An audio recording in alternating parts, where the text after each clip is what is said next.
Un momento. Rosters, Albion Giants League. Reopen my Caster Blaze chat. Yo, shout outs to Sissel for, posting them in a way that I could just copy paste the IDs. It's the best thing ever. So for the crew, we're going to have Sir Bindy, Kojans, Venom, Munching Boo, Dr. Killjoy.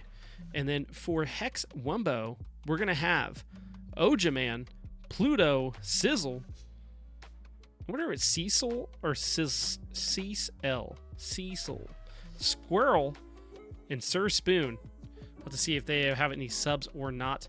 But let's hop into game number 1 here with picks and bans. And let me go ahead and turn my camera off so you can see everything that you need to see. And yeah, we'll be bringing back. I actually have an AGL overlay, but I don't feel like trying to mess with that right now. Make sure it's working like it's supposed to, because that might end up making things more difficult than they need to be. But we have on the left side here the crew, and on the right side we have Hex Wumbo. So blue team, the crew. Red team, Hex Wumbo. 0-0, because this is game number 1.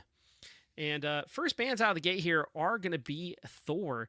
And it's worth mentioning here that with this, we're on this 9.5 revert, so there are going to be some changes here and some things to definitely keep in mind. The meta has drastically changed. There's going to be a lot of kill potential across the board. I expect some high kill games, maybe even some feeding at some point, some may say. We're going to see how it pans out here. I am curious to see what the builds are going to be across the board. But starting out, we're going to have a Thor and Toth ban for the crew. And over on this other side, Hex Wumbo banning the Charybdis and Lancelot. Lancelot has been played very, very well as of late. I think he's a good kind of like tanky assassin. So definitely easy to get him off the board. Charybdis has been showing up pretty well since they buffed her.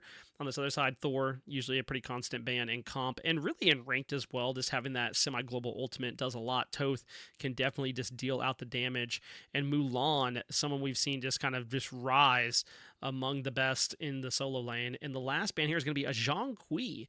Not something I expected to see banned today, but with the 9.5 changes, I am not too horribly surprised to see that change.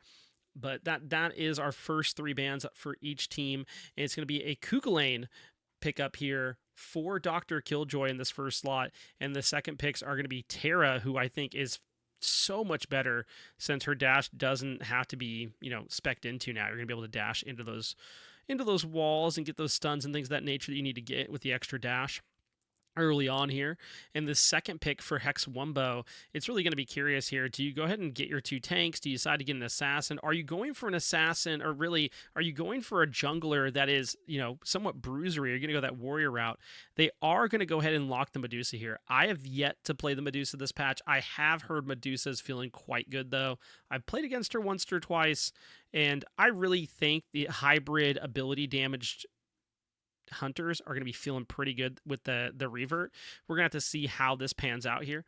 Along with that, now we go back over to the side of the crew, and they know what they have to deal with in duo lane now.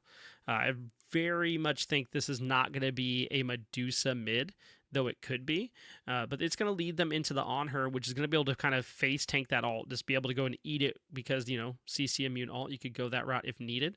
On Her does feel good. Have played him that patch. Though I do think On Her is kind of the pinnacle of balance for ADCs right now. He's just, he's good.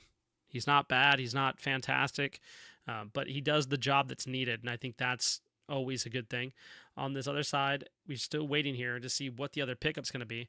I am going to get us some sound updates here because I did forget with spectating. You guys might want to be able to hear a little bit better. So we're going to turn some things up, get some music going for you guys. At least this might music if it wants to play. Going to be Athena locked in here and giving that global ultimate. This could go the way of jungle. I'm suspecting it's going to go in support though. And I'm curious to see what what's the build going to be here. I've been testing some pretty spicy support builds, but a King Arthur is what's picked up in the solo lane for Hex Wumbo. I do have to say I think King Arthur is in a very good place right now. I played him against him in non-conquest, and he is very, very good. I don't know if that's going to hold true for him in the solo lane here for this first game. We're going to see how that pans out, but it's going to be a Sasano ban coming out here for Hex Wumbo in their first ban after in the second phase. And Hex Wumbo getting rid of the Sasano tells me they don't want to deal with burst assassins if possible. Bastet, also a god that's been pretty good as of late in the assassin role in that jungle, facilitating a lot of damage and can set up some things. And then the Agni, getting rid of that burst mage in the mid lane. Now, what will be the crew's last ban here is the question that we wait to answer. But right now, both of these comps looking fairly good, have a lot of setup on each side. It's going to be a Scylla ban. Scylla, another one of those gods that got buffed and is feeling really, really good, especially with the Reaver happening. Can really kind of just take you out super, super quick. So not surprised and kind of excited to see Scylla ban. The last thing I need to see is a Scylla going crazy with I'm a Monster and getting a triple quadra, possibly a pentakill. So, you know, that we go ahead and get rid of that, and I think that feels pretty good. Now we wait to see what is Hex Wumbo going to value here in this first pick after the second phase bans. You know, do you decide that you want to go ahead and go your jungle here? What's the plan? Because there are a lot of options. They're going to go the Yu Huang, who also got an update with the post-fire of his ult, or post-fire of his ult. Yeah? Pre-fire? I don't know. The firing of his ult is going to feel a lot more smooth, and those dueling dragons could be devastating for the crew here. We're going to have to see how that pans out. I do like this pick. I think it's a very safe pick. Be able to go up into the air and really get out of this Athena on her setup so far is going to feel quite nice. This leaves the crew with 2 picks. They know everything except for the enemy jungle. So now they have to decide, hey, what do we feel comfortable playing in the mid lane? We know there's a Yu Huang. What are we going to play there? And on this, you know, what do we want to go in jungle that's going to go ahead and be not maybe so much annoying, but has the kill potential to take out these carries and really can survive the onslaught of King Arthur and Terra working together?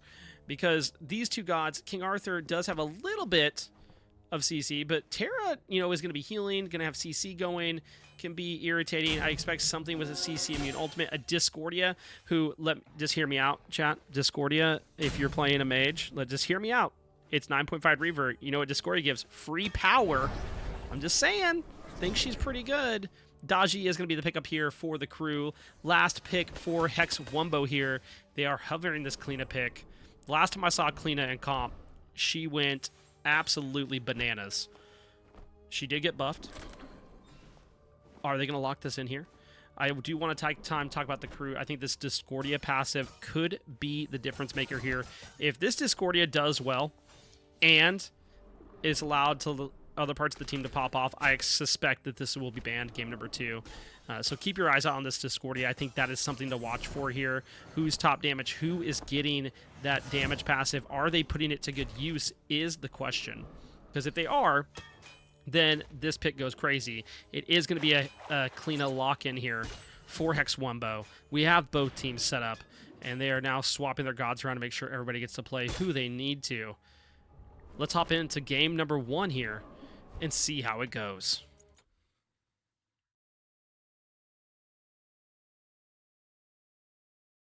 Chap, I think OJ Man plays a little bit of King Arthur. Just a little bit. Just a smidge. A little bit of King Arthur, a little bit of here, a little bit there.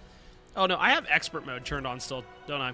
I gotta fix this, chat. I'm not trying to learn expert mode while I'm solo casting. That seems like a bad idea.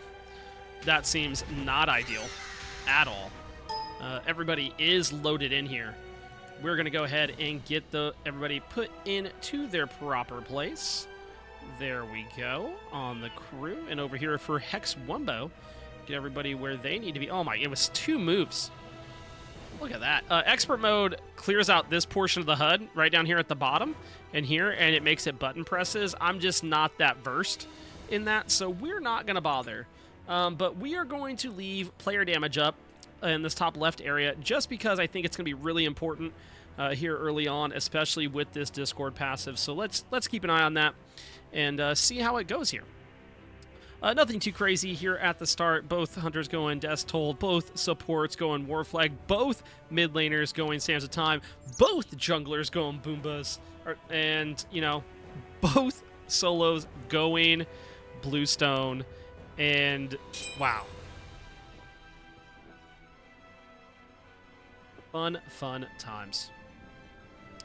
Jay, no, I usually just leave it in free cam and do it myself.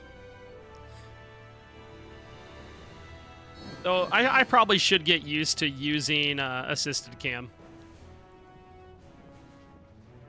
I just do all of it myself for some reason. Also, how's it going? How's it going? All right, chat. Let's see how this goes. Typical start here. I don't think anything's too crazy. Hopefully nobody eats too much damage across the board here. It looks like everybody is getting out pretty unscathed here early on with these camps, which is good news because sometimes you can see someone like Squirrel here taking quite a bit of damage to the camps here after the 9.5 change. So good to see everybody is going to lanes pretty healthy. Gonna check out this dual lane here first, see what's going on. Nice dash in. This we have to be careful of. I think a lot of people forget that Terra now has that dash, and Dr. Killjoy could be in trouble here. Has to jump out. Cannot stick around for too long. And now we hop over into the dual lane to see what's going on here and see how these jungles play this way. Kojans is going to go ahead and play up a little bit. Pluto has to go straight up into the air for that safety.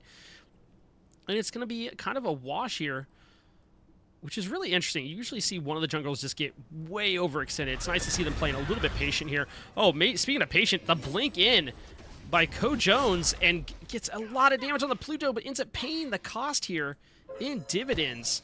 25% of the HP is gone. So keep that in mind. This is a bit of aggression. Now, going back in, they're looking for this kill on the Daji. Meanwhile, Cecil has to be careful here on the Kleena. Both junglers are low. Just sticking around to fight, not wanting to go to clear camps is an interesting time. They're just sticking here, just getting the waves. I actually am quite surprised here that they're going to stick around. Meanwhile, over in duo, everybody's healthy. Nice leap out here by Dr. Killjoy to avoid the CC that's coming. There will be a nice taunt onto Sir Spoon.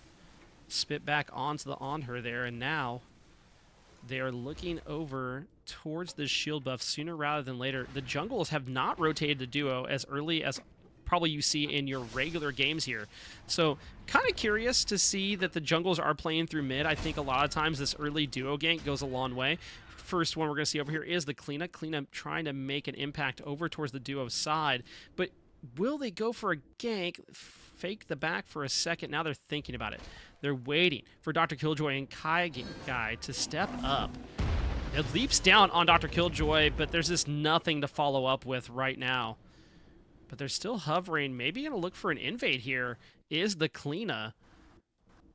But are they going to get caught out? They could be in a bit of trouble. We'll be able to go in that wall for that safety, though. Are going to steal away at least Chester back there. But Kai Guy stepping up, looking for a way in. There's just nothing right now. This is a great invade by Hex Wumbo.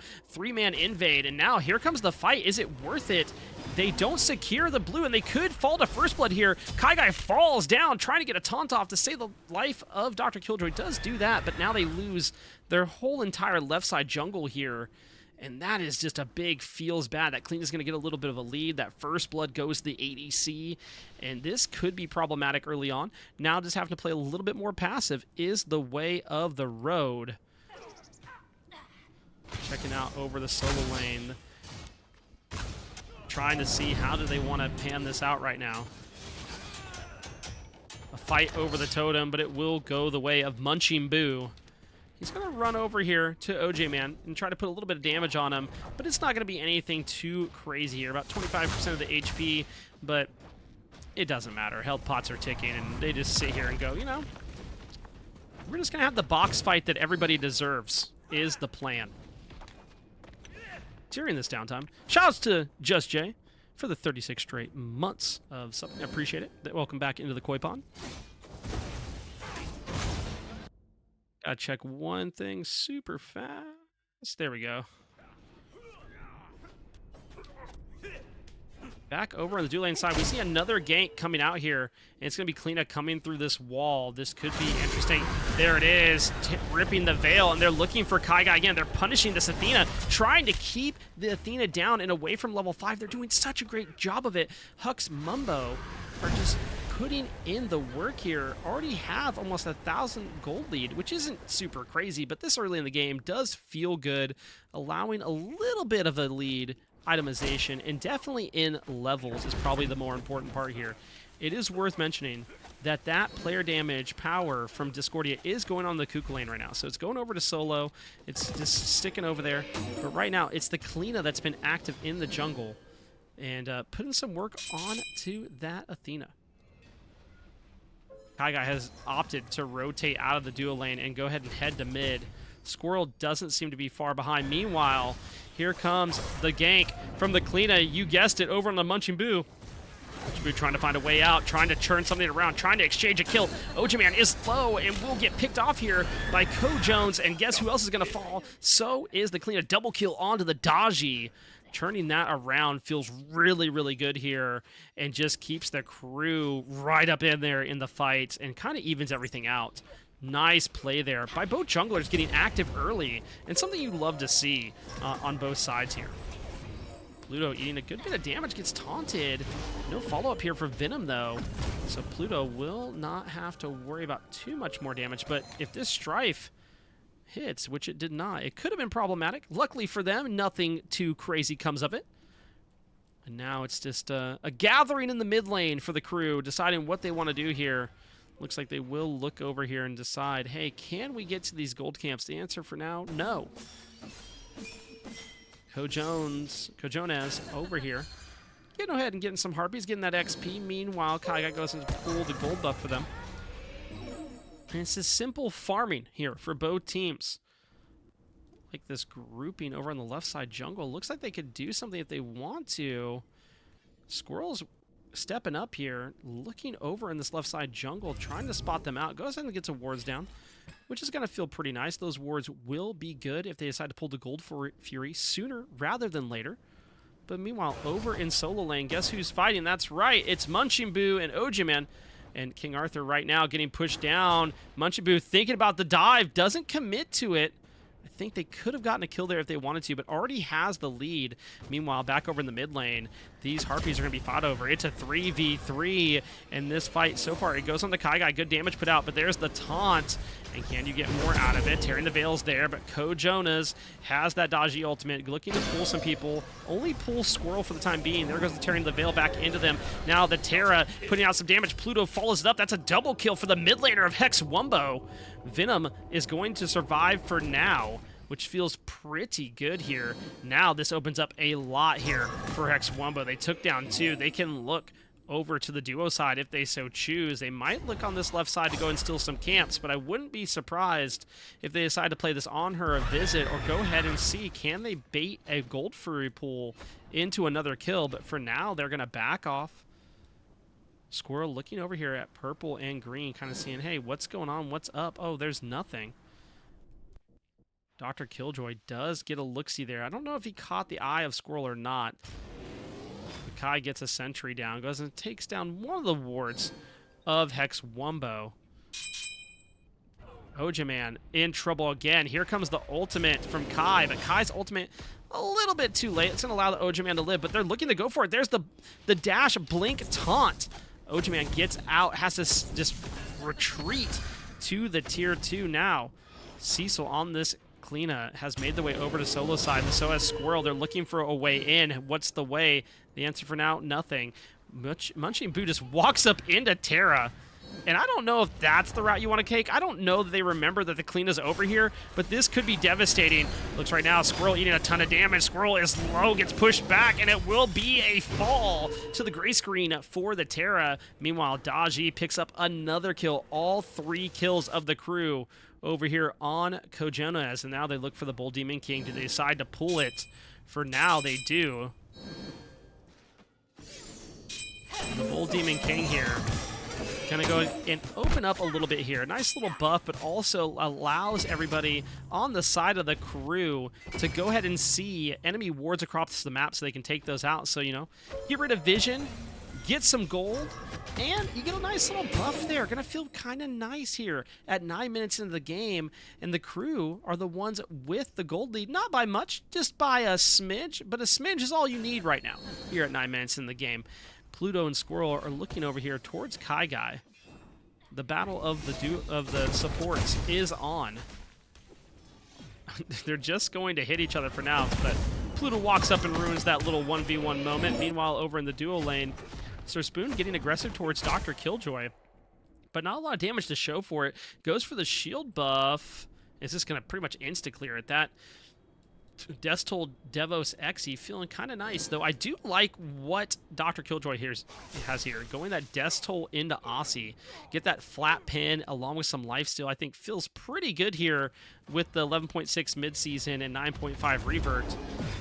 Cecil heading towards the mid lane. Do they spot him out? I'm not so sure. Could be a 2v3. Nope, they're just going to go ahead and back. They know Cecil's there and say, hey, you know, we don't want to deal with the cleaner right now. You can throw out your damage, but all in all, we're not going to fight.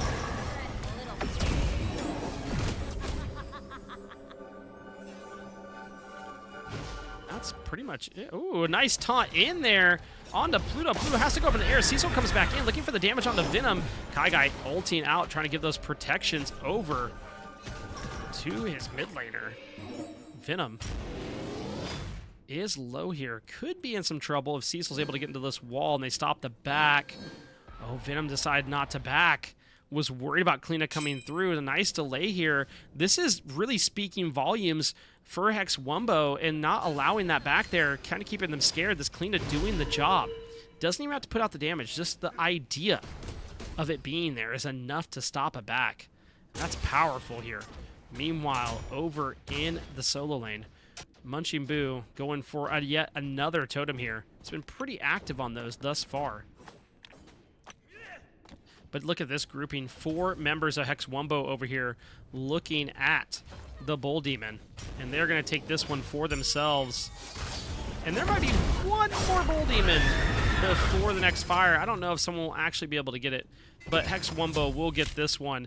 Munchie Boo diving the tier 1 tower. Meanwhile, over on the duo side, Daji cleans up a kill after Sir Spoon picked up a kill on to Dr. Killjoy. Looks like the aggression went under that tower. And it might pay the price here, loses some camps. No, Kojonas decides to absolutely retreat. Nice pickup here, though. Daji, 4-1. All 4 kills for their team. Has to be feeling pretty good here. Beacon is up. It is going to be a little bit of a fight over it. Pluto eats some damage from Venom, but now it is Hex Wumbo that stands upon the Beacon, looking to charge it and do what they need to do. Cecil just being an absolute menace with these tearing of the veils. And that will be a free Beacon for Hex Wumbo here. I'm going to put those damage onto those tier 1 towers across the board. Has to feel pretty good. Meanwhile, Munching Boo, guess what? Is taking another totem here. Just, you know, staying very relevant as far as the totems go. It's actually 1 tick away from actually getting this totem. But, you know, maybe totem wanted to be left this way for now. And there it goes. It will fall. The totem is down here. And we do have a grouping here by the crew. They're looking over to this right side, but now they spot out Squirrel. They're going to go ahead and go in on Squirrel. They're poking out a good bit of damage. Nice taunt. There's the Rend. Pluto is around, but Pluto can't really make the way over there without getting punished. But look at this. Oh, my goodness. Squirrel eats a ton of damage, and that Daji chain is on them. Are they going to get pulled back? They do, but they also pull in Cecil, and this is big. Pluto comes in with the dueling dragons. Cecil puts down 1. They're looking for more. Can they find Kai Guy 2? Oh my god, Cecil lives with no health, and meanwhile, Munchie Boo's over under the tier 1 tower trying to pick up Pluto and can't do so. OJ Man has made the rotation as well, trying to poke out Munchie Boo, maybe even find a kill if possible, but they have to be aware that Venom is here. Venom looking to put out the damage if possible, but Munchie Boo on the top of the damage charts, and not just by a little, by a heck of a lot here. 5,000 damage ahead of everybody else in the lobby is pretty significant.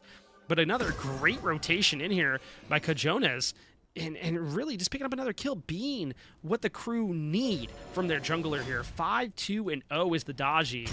Cecil somehow was able to turn that around and just not die, which was probably the most impressive part of all of this, because the sliver of health that was there on the Kleena was pretty crazy. want to remind everybody, the build here for Kukulane, Bluestone, Mystical Mail, Glad Shield, and we'll have to find out what we're going to have here, 4th item. And on this other side, you know, everything else pretty much the same. We have a Doom Orb here for Venom along with that Spirit Deso that both mid laners have. But a Divine is the pickup here for Pluto, wanting to make sure they can negate any healing that's coming through. Bold Demon King is there for another 12 seconds. I don't think the crew are going to be able to clear it in time. It will be spawning into a Fire Giant momentarily. But that's the only objective that's been falling thus far. There's been no other objectives even been glanced at. Gold Fury has been there, not even looked at. Kai Guy goes for the ult. Oh, or not the ult, but the taunt. Gets some damage off. Cecil turning it around, but now it's the Kleina that's in trouble. Kojones follows it up, but it's Venom HQ that puts him down. Look at this. Can you get the chain? No, too far away is Pluto. No one else is going to walk up into that. Daji, another kill on the board. 100% participation because they have all of the kills. And Kleina paying the price there. Just stepped up a little bit too far. Munchibu playing the zone here. Ojaman is around. There's 4 members of Hex Wumbo versus the 5 of the crew. And it's the aggression coming out from the crew here. Can they turn on some damage and maybe even pick up a kill before getting this Pyromancer? Right now, they're looking for it. And Ojaman gets put down to half health. Squirrel steps up and as of right now is doing pretty well. Pretty healthy here. Munchibu about half health. Kai Guy about half health. Kajona's a little above, let's say 60%. Pluto staring around the corner, looking to see if there's something. Is there anything that you can throw those dueling dragons at to finish off? And for now, it puts them off of the Pyro. Nice strife here by Venom. It's going to zone them off of even looking at the Pyro and getting vision on it. But Hex Wumbo stall them out. Don't allow them to go for it. Instead, they're going to go for it themselves. They know the health bars. And now that Pyromancer is burning. It's getting low. And it's the crew that secures it, though. OJ Man goes in. Is looking for Kai Guy. Munchibu gets picked up here by Cecil. Is there going to be any other exchanges is the question we have to ask ourselves here. And so far, nothing can be found. But it's Hex Wumbo marching their way over towards the Gold Fury. 4 members over there. Ojaman going back to the lane, trying to deal with this level lead that Munchibu has. Munchibu level 17 as Ojaman just clicks over to level 15. Gold Fury below half health. Do you commit to it? Squirrel is low. They might lose somebody here. Hex Wumbo gets the Gold Fury but loses their support. Nice pickup here by Venom. Kai Guy ults in just to make sure if there was any other aggression, it would automatically be dissuaded. But good plays by both teams here. Crew steal the Pyro away. Hex Wumbo picks up the Gold Fury, was able to secure it before losing their support. But the top damage charts here, 13,897 for the Kukulane here. At 17 minutes is feeling pretty good if you ask me. Meanwhile, the beacon has spawned, and the crew just go stand on it and say, step up, I dare you. Cecil in that wall, looking to do some damage to Kleina. Kai Guy eats 25% of their health, but now Kojones goes in, looking for the dodgy chains, finds 1, finds 2, finds 3 for free, pulls them in, and it's gonna be a kill. Venom picks it up onto the Kleina, and that's OJ Man rotate in, trying to find something, but do you find anything here? Kojones is getting aggressed upon, but they can't find him, he blinks out. Kai Guy getting pushed out as well, very low, but a tier 1 tower is what they'll get for their spend of their Kleina. Holy smokes. Hex Wumbo wanted more out of that, but sadly, not going to be able to find it. Great rotation in by Ojaman there. Great plays here by both teams to kind of just, steady the storm here. The crew do have a lead, but it's not super big. It's 1,600. Has to feel pretty good at this point. Looking at the builds, ADCs going different routes here has to be kind of nice. On the other side here, supports are going a different route. So are our mid laners. You love to see it. The build diversity is here tonight, chat, and I love it. We got it builds across the board. We might have started the same with all the same starter items, but the build diversity with the 11.6 update and the 9.5 revert is feeling kind of nice to see. We don't really see too many items besides we see a Jotuns and a Glad Shield. Cool, Xe, that's pretty standard. But not even the same lifesteal items on the ADCs. You have to like it, okay? You have to. Speaking of Ojaman, though, thanks for the follow. Welcome to the Koi Pond. Hopefully you're doing well this evening. Now, we're heading in here, And we have a grouping here by Hex Wumbo. They're over here on this left side towards the mid lane. And I like this, you know, positioning they have currently. The nice thing about clean is, but you can go into a wall and you don't have to show face. But now Cecil goes in, but a great taunt by Kai Guy might turn this around. Tearing the Veil is there. Kai Guy eats a lot of damage, but Cecil eats more. Cajones is able to pick up the kill onto Cecil yet again. And literally, this Daji is just doing so much work here that it's absolutely insane. But it's a 4v4, or actually it's a 4v3 in favor of Hex Wumbo over here towards the Fire Giant pit. Kai Guy is in trouble, getting poked down under 25% health here in a second. There is OJ-Man with the ult, gonna put down the Athena is the plan. Is what it looks like. Does Bluestone Ticks finish it off? But no, but Pluto picks up Munching Boo, and that is a huge pickup here for Hex Wumbo. The level 19 Kukulin has been an absolute menace thus far, along with the help of the Daji. But a Strife comes through, but it's not going to do too much here. Dr. Killjoy positioned around that rock, waiting for someone to step up the wrong way to jump in. I'm assuming Pillar and impale them. But no, actually just going to walk up here and kind of try to get a glance at the Pyro, looking to put some damage onto OJ-Man, but can't is Dr. Killjoy now. Nice little piece of work there by Squirrel. Has them a little bit scared, but now Squirrel's going in. 1v3 is the Terra. Here's Cajones now showing up. It's a 4v4 in the mid lane. 4v5 now. There's the chains. 1-2. Pulls back OJ-Man, figures him off. And this is a big pick here. Can you find Cecil as well? There's the blink in. They're looking for more. 25% health. There's the Aegis to save the life. Squirrel's under attack too. This is not the fight you wanted if you're Hex Wumbo. Cecil falls. 2 are down on the side of Hex Wumbo. The crew are pushing up. They want more. They're looking for Squirrel. Can they find them? There's the dueling dragons to try to clean some of this up and push them out. And Sir Spoon picks up 1, and 2, but now Kajona is going in and trying to pick up another, but it's a triple kill for Sir Spoon and turns it around. The aggression was just put down under that tier 2 tower by Hex Wumbo's ADC, and they can turn it around and look for a Pyromancer now. And this is a nice little play here. Hex Wumbo turn it around, and the gold is almost even. Absolutely crazy. I will say it's also impeccable that both ADCs have, or not ADCs, mid laners have not died. 0 kills for the mid lane. 4-0-4, 4-0-6, almost exactly the same stat lines. Has to feel good. And damage is quite far apart. But you know, that's the way of the road sometimes. Disco, now getting the use of her own passive, has to feel good here. I have to imagine Fire Giant is on the menu for both of these teams. I expect a ward fight to start happening here with the Vision, and we will see that be the case. There's a ward by the crew, and there's not a sentry on the Fire, so as of right now, all those wards will stay. Squirrel walking over a few on the way over to the mid lane.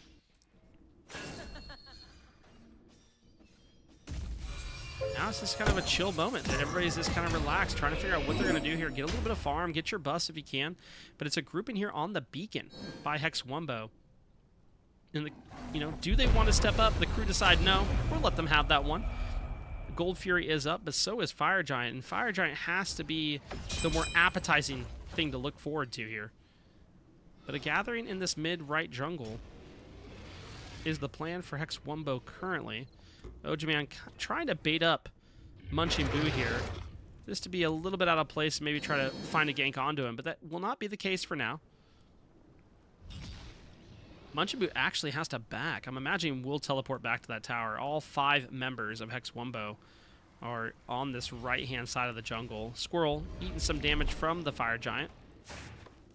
And it's a tier 1 tower the Hex Wumbo is currently looking towards here. They're going to take those bastions down. Nice little strife over the wall from Venom. And Cecil eats a ton of damage, but Kai Guy may have stepped up out of place. Eats about half of their health bar. Oh, Dr. Killjoy's under attack.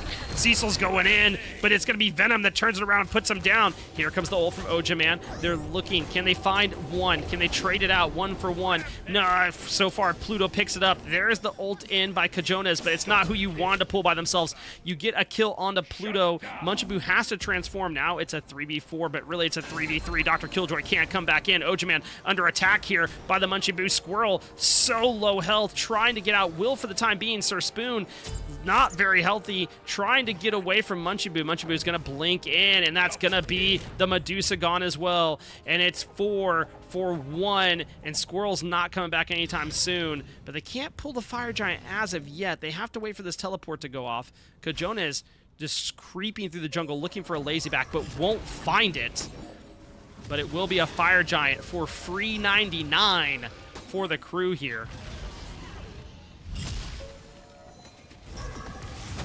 Let's admire the Fire Giant here and its beauty.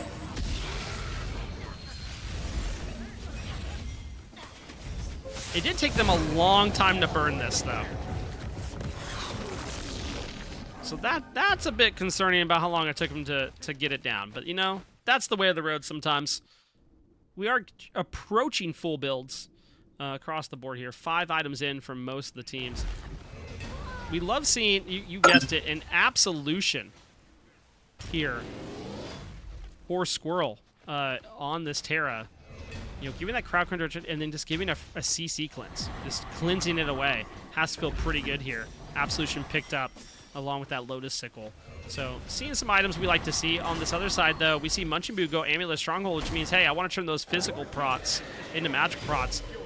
And not even speccing into any magical defense as of yet. Only picking up the Pridwin and going for another physical defense item. So, really pushing in to that passive of the Amulet of Stronghold is a good time.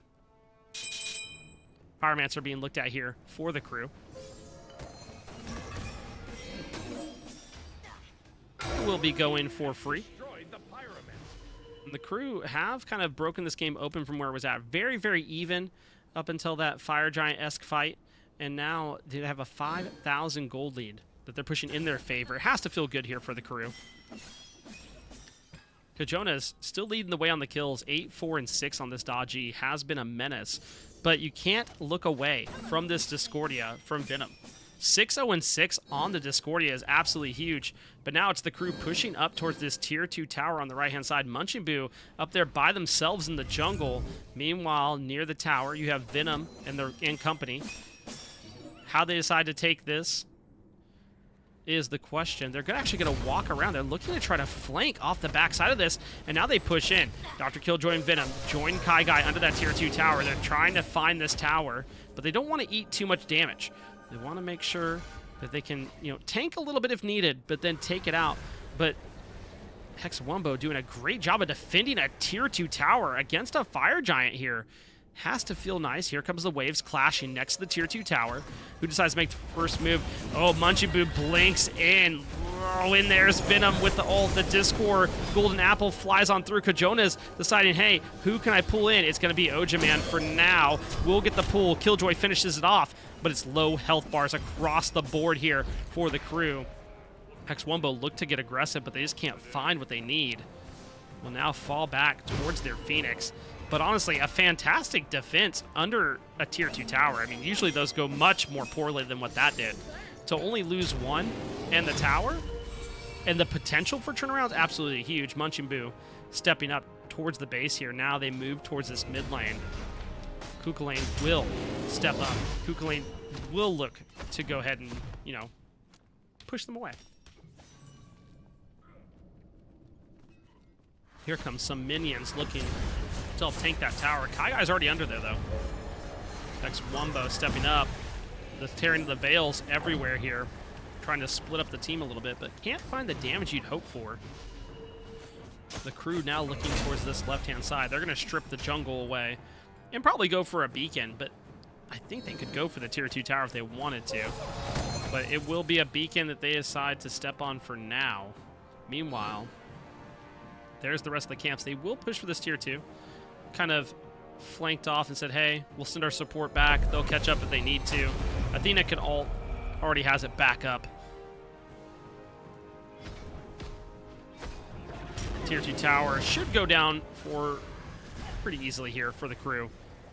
Meanwhile, Hex Wumbo, don't let anything else go. Tier 2 towers, kind of what you suspect to try to get down here with the Fire Giant. So nothing too crazy, but that is gold lying in the pockets of the crew. They're going to be able to finish out some items that they've been wanting to finish, pick up some ward coverage that they've been wanting to get. And that could be a problem. We have Oni Fury spawning, Fire Giant spawning soon. And the fights that come there are what are going to, determine how the rest of this game goes.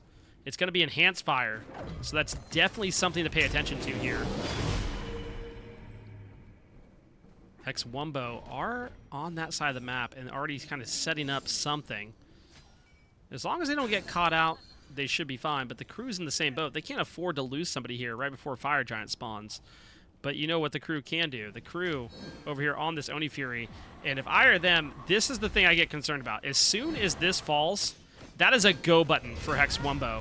And Hex Wumbo, if they're up far enough, might decide that they want to fight. Fire Giant has spawned, but Hex Wumbo isn't close enough to pick a fight with the crew and get a pick. So they'll just have to sit here and wait, and the Fire Giant dance will ensue. I think they thought they might just head straight over from the Gold Fury pit, but the answer to that is no. It was actually backs for Kai Guy and Dr. Killjoy here. See, so trying to get some damage on a Munching Boo. Munching Boo gets tickled, and that's about it. Pyromancer being looked at here. Hex Wumbo, I don't know if you really care about taking this right now. Like, obviously, if you get it, cool, but if you don't, that's fine too. Pyromancer gets dropped. The crew is the one that finishes it off, though. Unfortunate here for Hex Wumbo. Cecil gets poked out again here by Cajones, and this is going to be the go button for the crew. They went ahead and started tanking this, and now they will pull the Fire Giant. Just ticked over to enhance 1 minute ago. And the crew looking towards this. Ojaman is around the corner, though. Could find a way in. There's the blink, looking for damage onto Venom. Venom gets out, but he ults Dr. Killjoy. And Dr. Killjoy eats some damage, but not as much as Ojaman. Ojaman gets put down at the Fire Giant pit. Blinked in, would take the life. Meanwhile, the Hex Wumbo were zoned out there. And Enhanced Fire Giant going down slowly but surely here for the crew. Cajones going up into ultimate, looking for a pool. Can you find it? Oh, Munching Boo picks up another onto Cecil.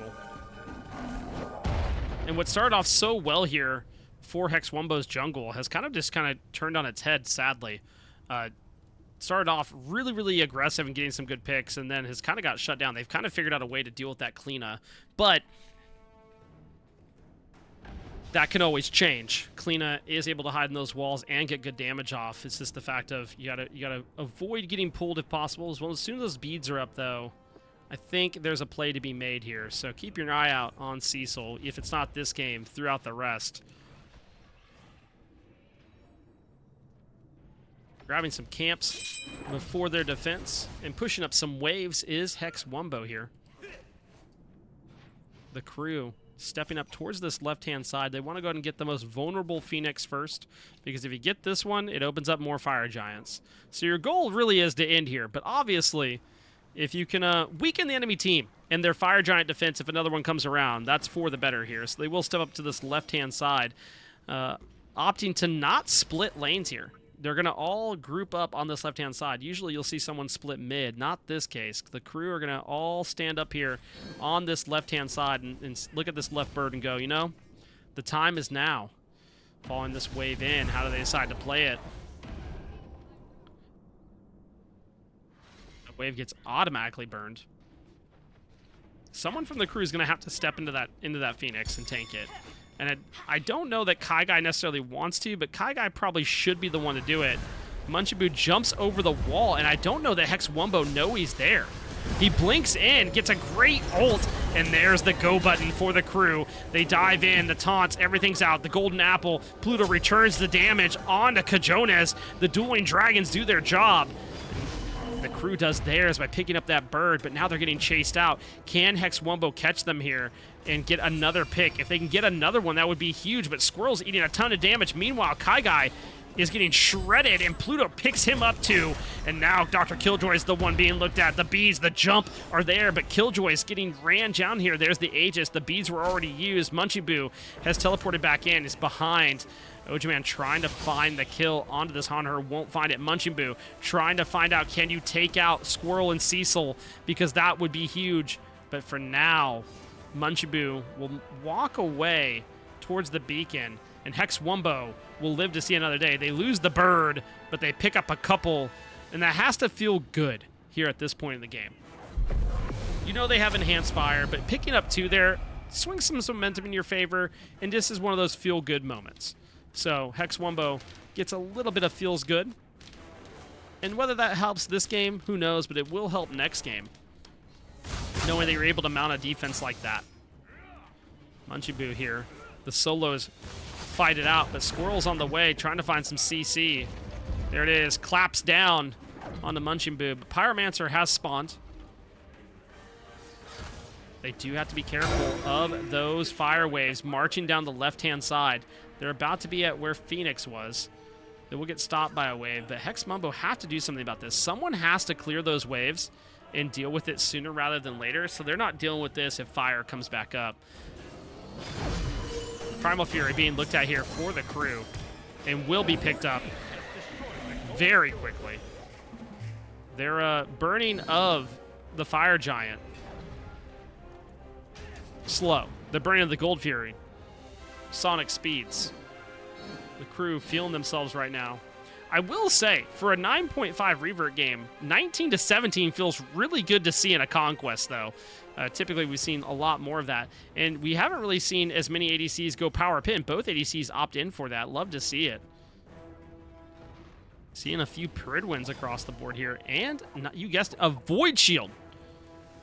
Love seeing those. Haven't seen one of those in a hot minute. I've seen a lot of Void Damaru, but less of the Void Shield since it's been out. But I like seeing the Void Shield here. I think it feels pretty good. Fire Giant fixing to spawn again here in probably about 45 seconds or so. And it looks like we will get a fight over it. Hex Wumbo has done a great job of pushing up the waves on the left-hand side.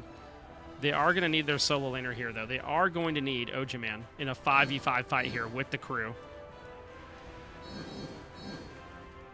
Enhanced Fire Giant has spawned. Well, by has spawned, I mean in like 5 seconds, I guess. That blinking lasts forever. Oh, my goodness.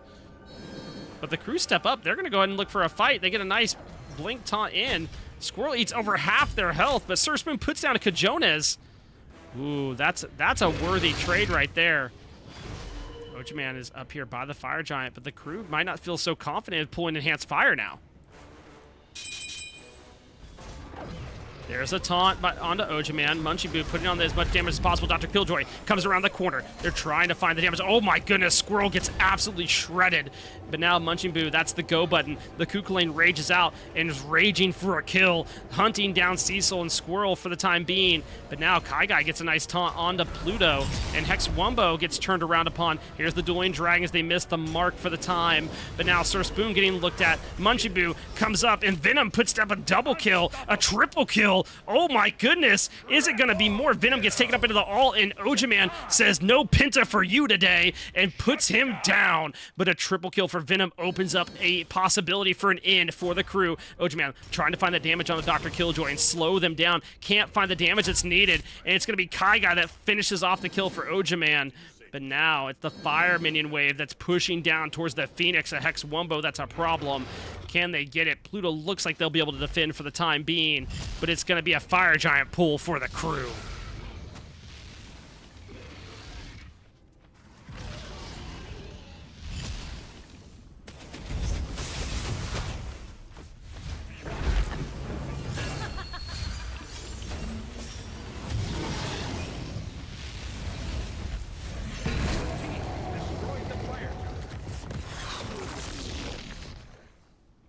Unchenbu is looking towards Pluto here, but there's nothing to push up towards right now. They have to regroup, go ahead and make sure they got everything they need, including all the pots and ward types that they want. They are going for some Raven wards here, which is really surprising. I expect to see the proximity ward. That way they get slows on them, but they're going to go Raven ward here to get vision in a line across what they're looking at. I expect that we see an Oni Fury pull here out of the crew after this Pyromancer, and then a push to the left lane, especially given the pings that have been put down on the map. And a Pyromancer is the pull here. And it will go down very quickly. Hex Wumbo looking to get some wards out. A lot of sentries put up on that left-hand side.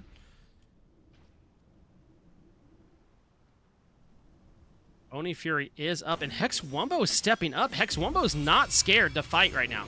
They're here, and they're looking to do a cheeky flank onto the crew, and we love to see it. The Tearing the Veil's there, and they get good damage, but now they're turning around. Kajonas is in trouble. Sir Spoon is in more trouble, though. Put down by Venom yet again. Venom now 10-1 and 8. Has to be feeling pretty good. Dr. Killjoy picks up a kill on the Ojaman, and now they go in. The Athena ults on top there.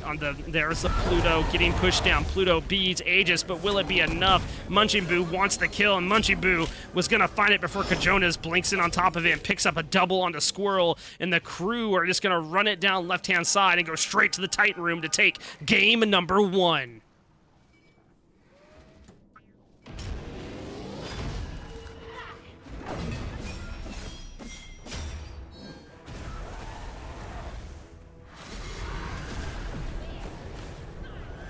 Your Titan is under attack.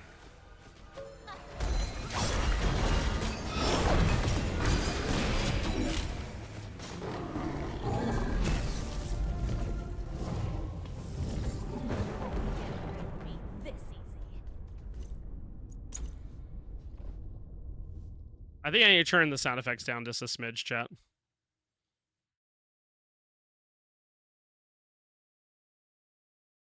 Also, what's up, Aang? What's up, Asmore? Hope you guys are doing well.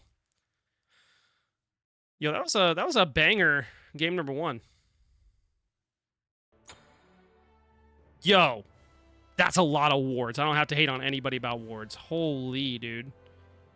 27? Yo, Sir Spoon's goated. We love to see this. That's huge. But good damage across the board here. I mean, obviously 44 and 41k. That's a lot of good work here by the crew. I mentioned that I think if Discordia did well game number 1 and also was providing like someone on their team good work with that passive, I think she's going to get banned. I expect Discordia is probably going to be banned next game or picked, one of the two, by Hex Wumbo. But that was game number 1 here of this set, a best of 3. So Hex Wumbo looking to go into game number 2 and take it. And we'll hop into game number 2 in just a second. I just need to go pull the match IDs, and we'll get that done. So give me 1 second. Oh, and let me turn down the audio real quick. The sound effects audio. I think I bumped the sound effects audio a little too much. We'll stick with that. I think that'll be better.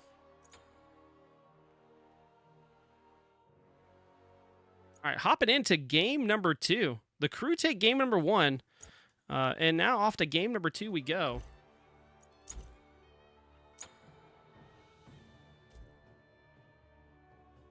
Oh, wow, it's the same. Let's go.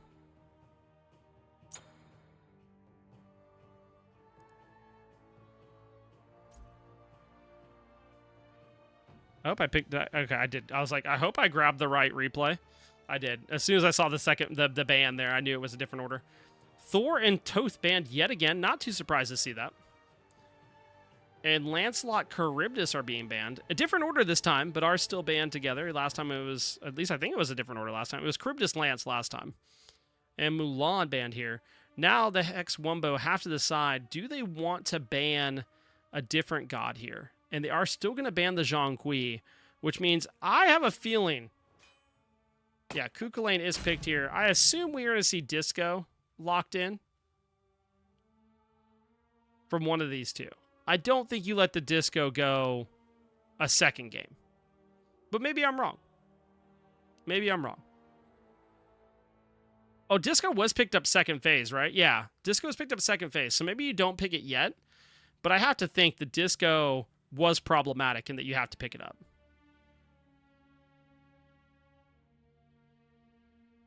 We'll have to see here what the two picks are going to be here for Hex Wumbo.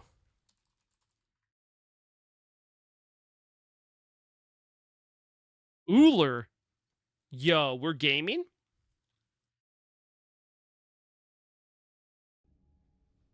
There's the Discordia pick. Love to see that. So Disco picked up here and the Uller. Really excited to see this Uller pick. Not a pick we've seen in a while. When it shows up in comp, it's a thing of beauty. Discordia is picked here. And that's one of the gods I suspected that, you know, If it popped off game number 1, this is going to be contested and or banned. So we love to see this pick here by Hex Wumbo. Just a nice little switch up. Now for the crew, they're going to pick up Bastet, which I think is really, really good right now. I think there's a variety of ways to build her. I think she offers great CC. And they're going to pick up a Xbalanque to go along with it. They're looking to turn off the lights and dive somebody. If I am Hex Wumbo here, I am concerned about semi-global and global ultimates at this point in time. Specifically Thanatos. So I'm suspecting that that's a pick that may get banned because Xbalanque plus Thanatos, not a great time. And Kajona's already picked up Bastet. Never mind, I lied. I am dumb, don't listen to me. Maybe worry about Giannis as a potential pickup here as far as semi-global ultimates. Maybe worry about some other gods, but I do suspect maybe to worry about gods with semi-global globals in support and mid specifically. So we'll see how that pans out here. Last pickup in the first phase is going to be a Khepri. Oh my goodness, chat. You know what that means. We got to play Khepri Bezos hidden into game number 2. This is actually a pick that me and Kenny Alpha were talking about seeing, was the resurgence of Khepri. And we're going to see it right here, right now, in game number 2 of the crew versus Hex Wumbo, part of the Albion Giants League Ferendum Division, week 3. The first ban of phase 2 is going to be Sobek, which I think is a good ban here. Uller does not want to deal with the Sobek. Great ban here. They're going to ban Camazotz on the side of the crew here. And Camazotz is an absolute menace. I'm actually surprised I haven't seen more of him just in casual play this past week, because I think he offers so much damage. Ares and then a Wheelish ban. Great bans out of both sides. Obviously, Ares offering that way to pull everybody in, burn beads, and just be an absolute menace, especially with damage in this current meta, is great. A Wheelish going for knockups and, you know, just locking someone down and basically taking them out of the game. Pretty significant. I think that's a good ban here on to Cecil, who kind of popped off on this Kleena early on in game number 1.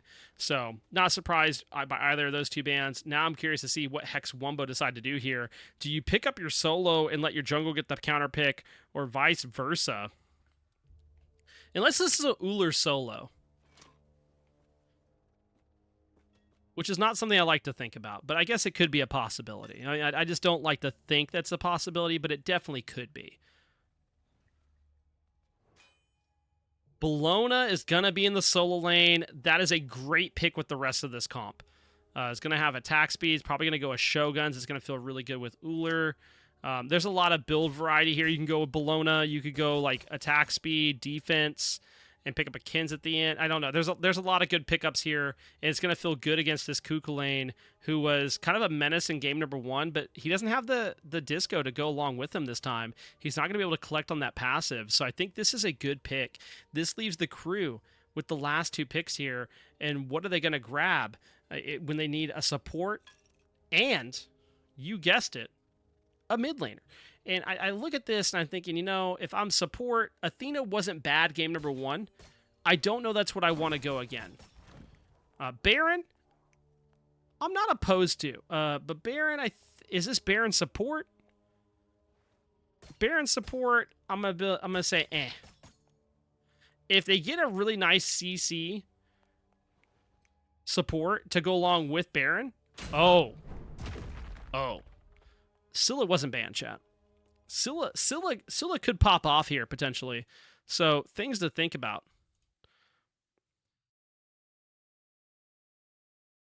This Baron pick looking spicy. I don't know if I pick Baron here as support. Okay, Terra is a much better pick. I like this better. I was gonna say, you get the heal from Baron, you get the health pots, but I think if I look at the rest of this comp, Uller's gonna ask him a lot of questions, and he's gonna get hit by a lot of golden apples. And he's going to get rally here upon. Like, one of those 3 things is going to happen. It's not going to feel good. Like, your support's going to get ran down. But Terra has a great bit of CC, can still heal, and just feels good to play. So Terra, a much better pick here. Now we wait for the last pick of Hex Wumbo. Obviously, they know the whole entire team comp they're playing against for this jungle pick. And I love this for jungle. When jungle gets the last pick, this feels so, so good. a Robin is going to be the pick here. And Robin, in my opinion, is insanely good right now. Because with the Revert, he can go straight Bruiser and just do so much work. Unless you watched me play him on Smite Game the other day, then I take all of that back. Don't listen to me. But if you didn't watch that and you've seen every other Robin player play him, he is fantastic. So keep that in mind. Don't go look at that game. It was atrocious, and I apologize for anybody that had to watch it. Okay, so it is Kepri Bezos time, chat. As soon as this decides to open. Come on. Kepri Bezos, dude. Ah! I clicked the wrong button. Oh, please don't be loud. Please don't be loud. Please don't be loud. It's loud. Oh my god, thank everything I clicked that fast. Alright, hold on, chat. It's time. Yeah, I know. Your ears. You're welcome that I stopped it in time. For those new around here, it's Kepri Bezos time, chat. S-U-P-P-R-T, oh hey, I hope he's on my team. Kepri Bezos. S-U-P-P-R-T, oh hey, I hope he revives me. Kepri Bezos. Come on, Kepri, you can do it. Release OP and there's something to it. Met us, why? Shell us now. When I die, you're the rising dawn now. War flag and benevolence and gift of the gods can get abducted. Steal their kills, Take their Titan. Come on, Kepri, get him! Alright, you're welcome for that prelude into this game. I really hope Kepri does well this game after that, because if not, I'm going to be sad. So, Squirrel, I expect a lot out of you. I know you're probably not watching, but that doesn't change the fact that I expect a lot from this gameplay. So, you know, don't let me down. I believe in you. All right, let's get this reorganized before we fast forward a little bit. Whee! Do, do, do, do. Do, do, do, do, do. Oh, I had it right. Holy smokes. All right, there we go.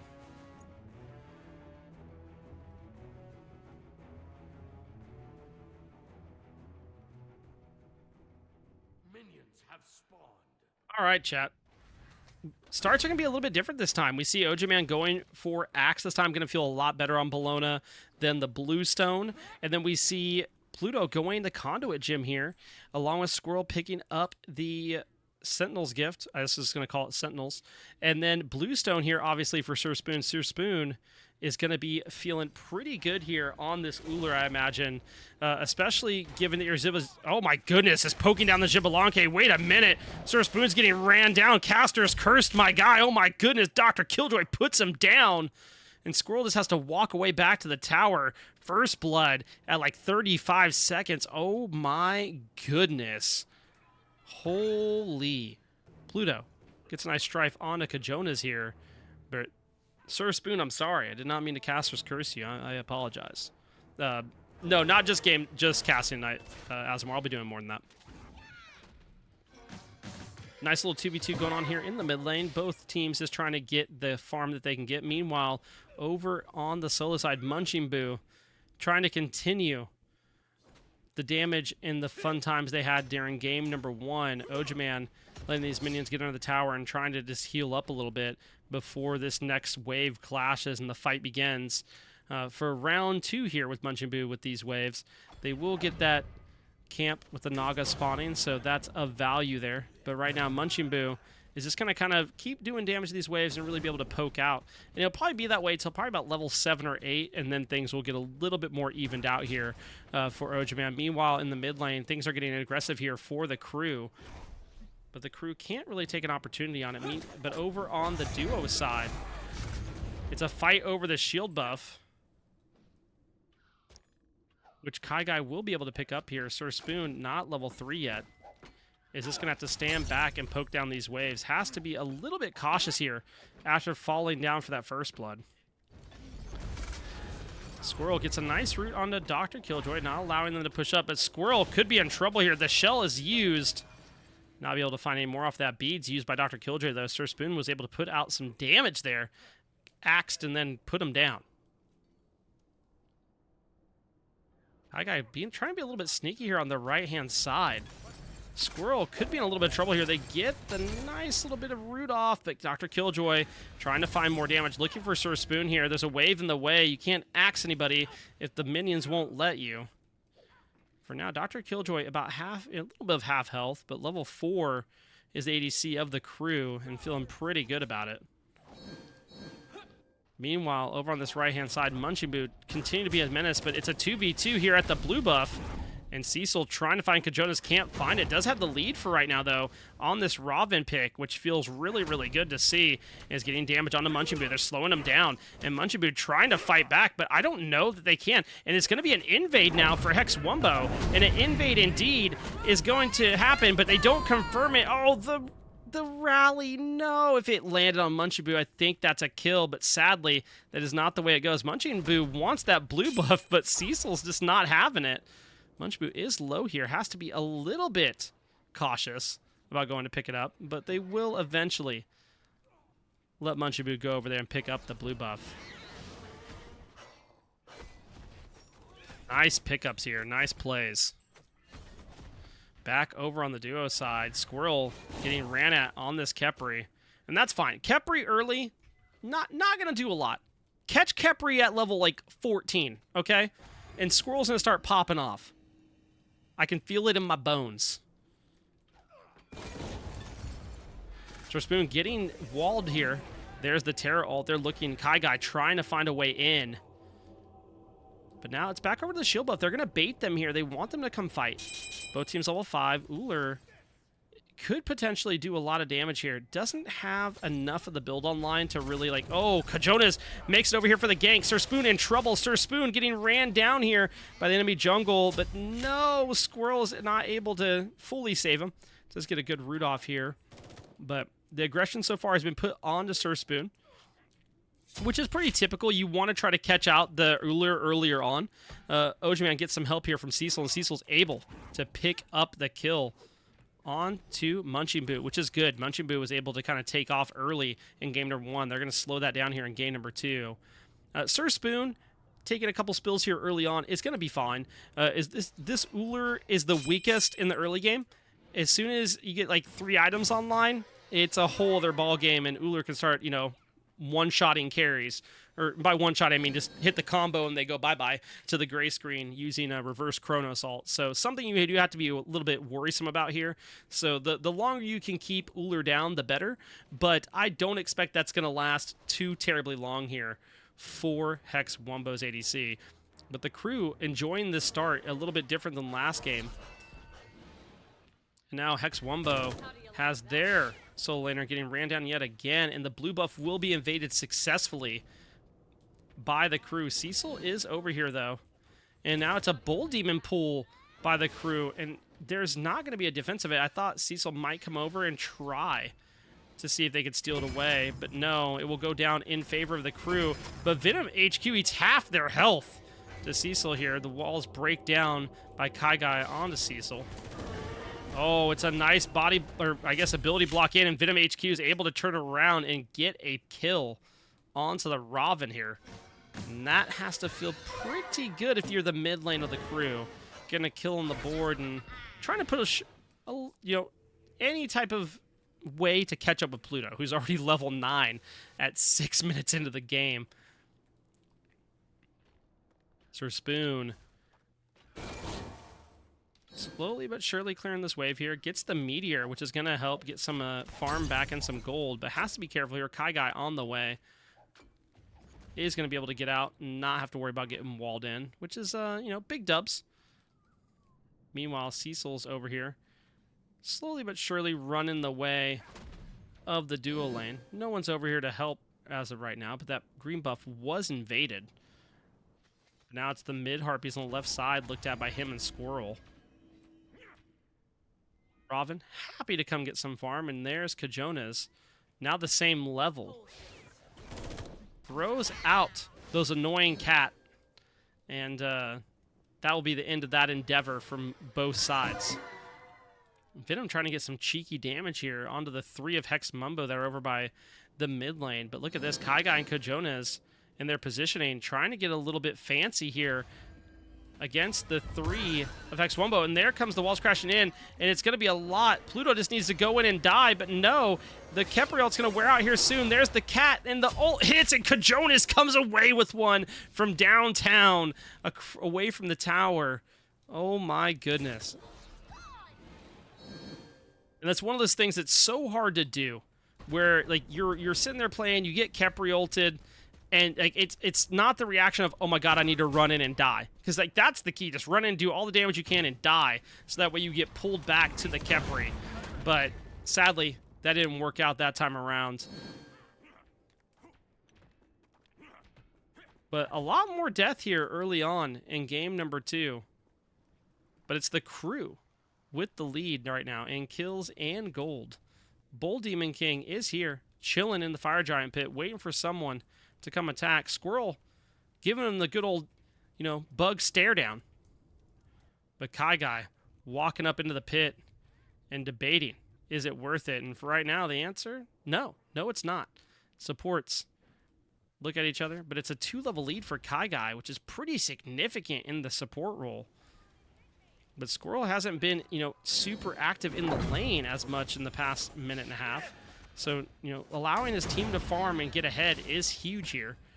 Khepri now pulling the Bull Demon King. It's going to be a fight over it. I mean, we have both teams here.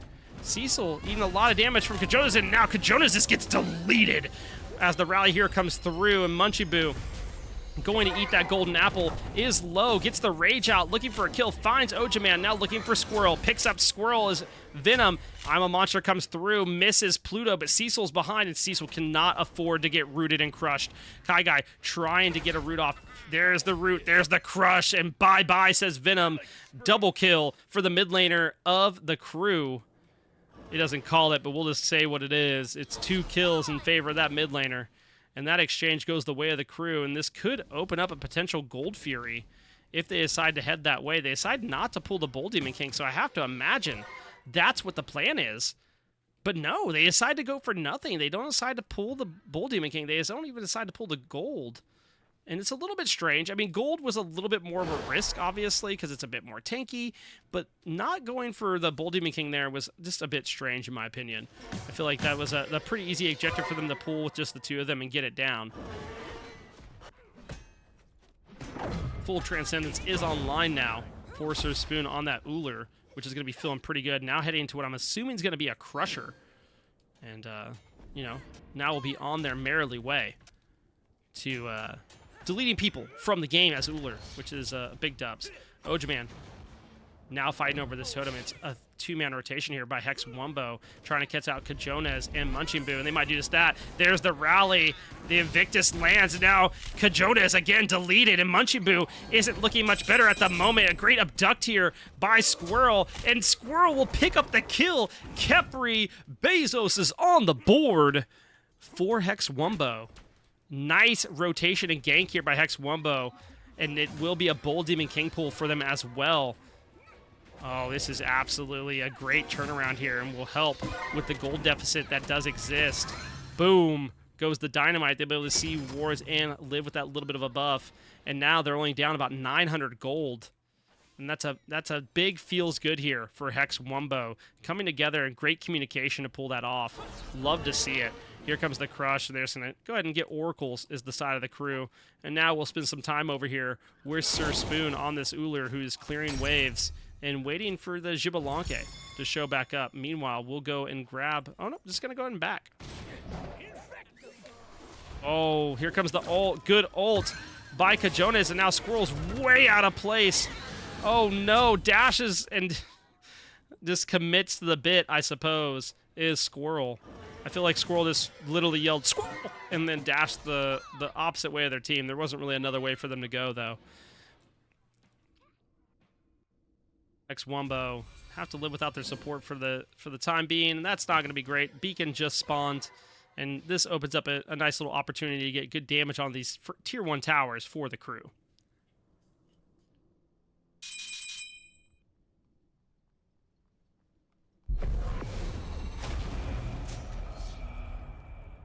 Munchie Boo is level 12 with Ojaman. On this right-hand side, we do see Cecil and Kjonas on the right side of the map. Looks like Cecil is looking to get aggressive over in the solo lane again. Looking towards this blue buff to see if it, is there an invade that can happen? For now, no invade. And now we'll head over the mid lane where there will be a fight as we follow Cecil towards the mid lane. Kajonas is on the other side of the lane here. So both junglers around the mid lane. Cecil opting to go back towards the solo side here. And this gank could be massive on the Munching Boo. They're going to look for it. Can they find it? Munching Boo goes in the ultimate, trying to get that rage off. There's the ult in by Ojaman, and there's a rage, but Cecil is going in. They're trying to find it, but they just don't have the damage. Oh, the tower shredding down Cecil. Could have been catastrophic, but will live. Don't have to worry about it too much.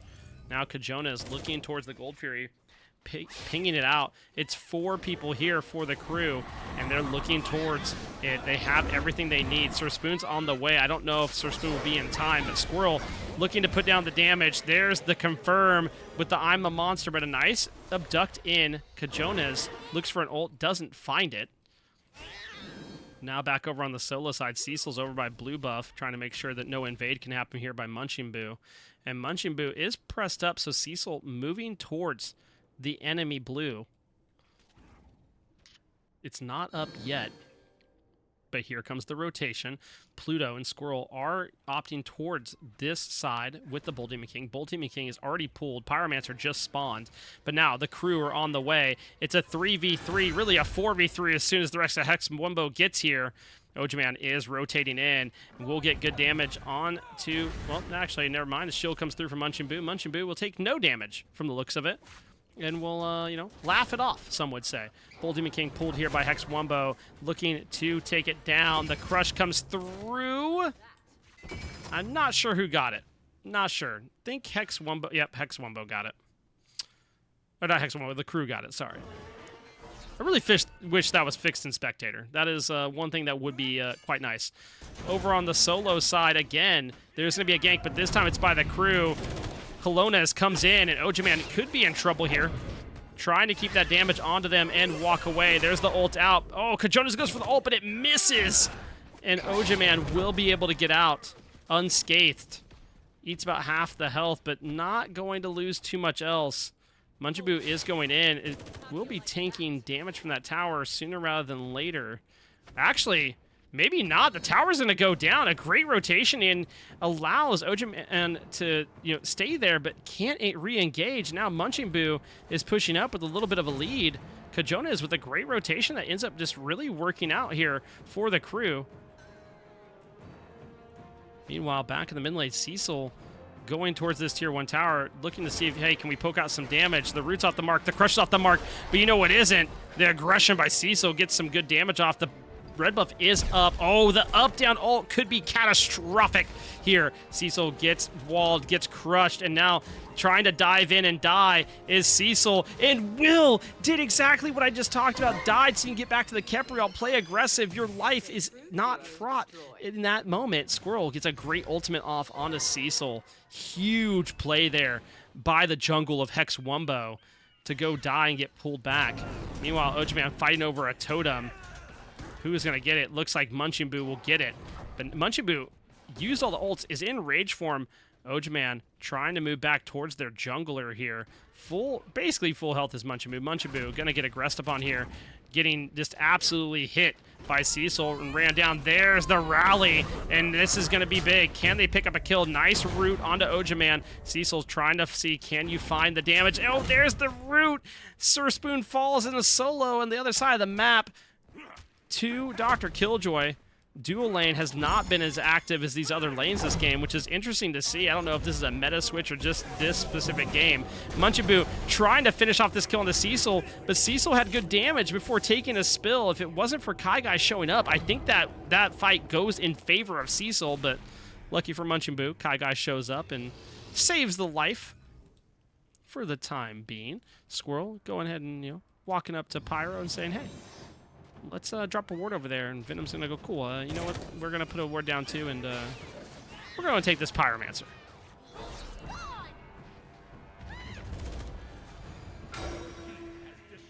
Rue picks up the first Pyro of the game.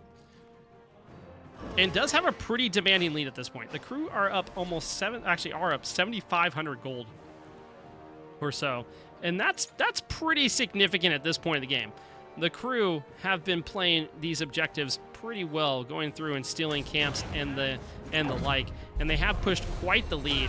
1 level lead in solo, even in jungle, 1 level lead in mid, 3 level lead in support, and 2 level lead in carry.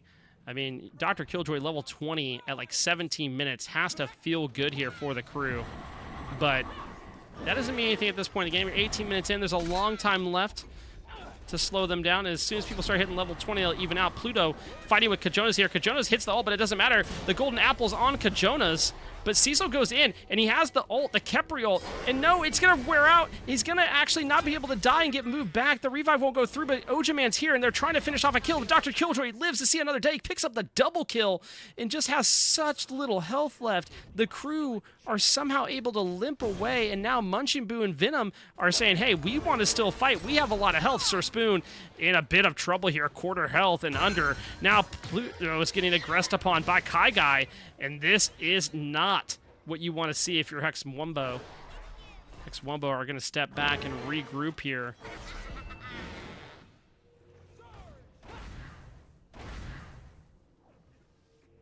But an unfortunate break there that you don't get revived. I mean, just that little bit of shield from Ravana passive is going to keep you alive, and unfortunate. I think if that goes off and you get the revive, they can't even reinitiate. Like, it's just not even an option. But the gold lead continues to be in favor of the crew, and it grows little by little. But it's a Fire Giant that's being looked at by the crew here at 19 minutes into the game. And this is an option for them. They have the lead. They have the itemization for it. The question is, can they pull it off? They have to be careful. If they don't get this, like if they pull it and Hex Wumbo are able to turn around and steal it, that's going to be very problematic for them, because it's going to start negating part of that gold lead, because Hex Wumbo will be able to push some objectives. Ojaman looking at Kajonas here, but Fire Giant about 60% health. Munching Boo is stepping up. He's 1v3 at the moment, but he's eating a lot of health here. He's under half health. Kajonas is going in, looking to save Munching Boo. There's the lights being turned off for the time being. Cecil getting aggressed upon, but half health. Munching Boo half health. The rest of the crew are quite healthy. But meanwhile, over on the left-hand side, Sir Spoon is just split pushing it down. Picks up a tier 1 tower. Should be able to find a tier 2 at well at this point in the game. I'm a Monster pops off for Venom here, and Pluto gets absolutely wrecked. 90% of the health gone. Has to go ahead and walk away. But they kept them from being able to pull the Fire Giant. Ojaman, about 90% health. And look at this. It's Sir Spoon pushing down a tier 2 tower. You say, hey, you know, you guys wanted to aggress on me early, but guess what? You just lost a tier 1 and a tier 2, and you still haven't gotten a Fire Giant. Ojaman has been over here installing them even longer. Hex Wumbo is getting everything they wanted and more. In fact, this is fantastic. Munching Boo isn't there with the crew. This is great for them. Oh, Ojaman. Oh, Swirl pulls off a great ultimate and saves Ojaman's life. This is huge. Cecil getting aggressed upon by Kai Guy, but Pluto, nice Strife. Keeps the aggression held back for a minute, but now Munching Boo teleports in. It's 5 members of the crew here. Hex Wumbo are not all here yet. In fact, Sir Spoon would probably like to back and buy some items, but that's not going to be the case. Running towards that direction through the mid lane. Kajona is fighting with Cecil now. The jungles fight each other, but no one wins that. Cecil looking towards this Fire Giant. It's a steal coming through. Hex Wumbo steals the Fire Giant. Cecil says, my death will mean nothing if I get this fire. So now it is Hex Wumbo with the fire. Sir Spoon is in no man's land. Pops the bees, but needs to find a way out. He is away from his team, but at what cost? Venom down. Ojaman finishes him off. Sir Spoon trying to find a way out, somehow still alive, and picks up a kill. Munching Boo is alive. He is getting shredded down, but Munching Boo has to retreat, and Munching Boo will be deleted here in just a second, and boom goes the dynamite. He falls as well. It's Fire Giant for 3. Holy smokes for Hex Wumbo. Pyromancer gone, and the swing that you needed, 9k gold gone in an instant. The crew lose their lead, and Hex Wumbo live, and they get a Fire Giant and more there. Holy smokes. You talk about what can a Khepri do for your team. Squirrel right there takes the moment and says, this is what a Khepri can do for your team.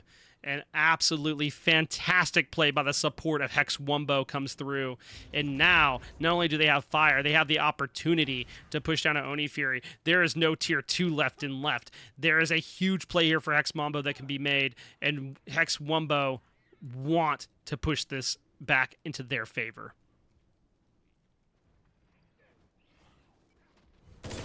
I just want to say, Sir Spoon lived there too. Sir Spoon was in between 5 members of the crew, hit beads, and just walked around for like 5 seconds.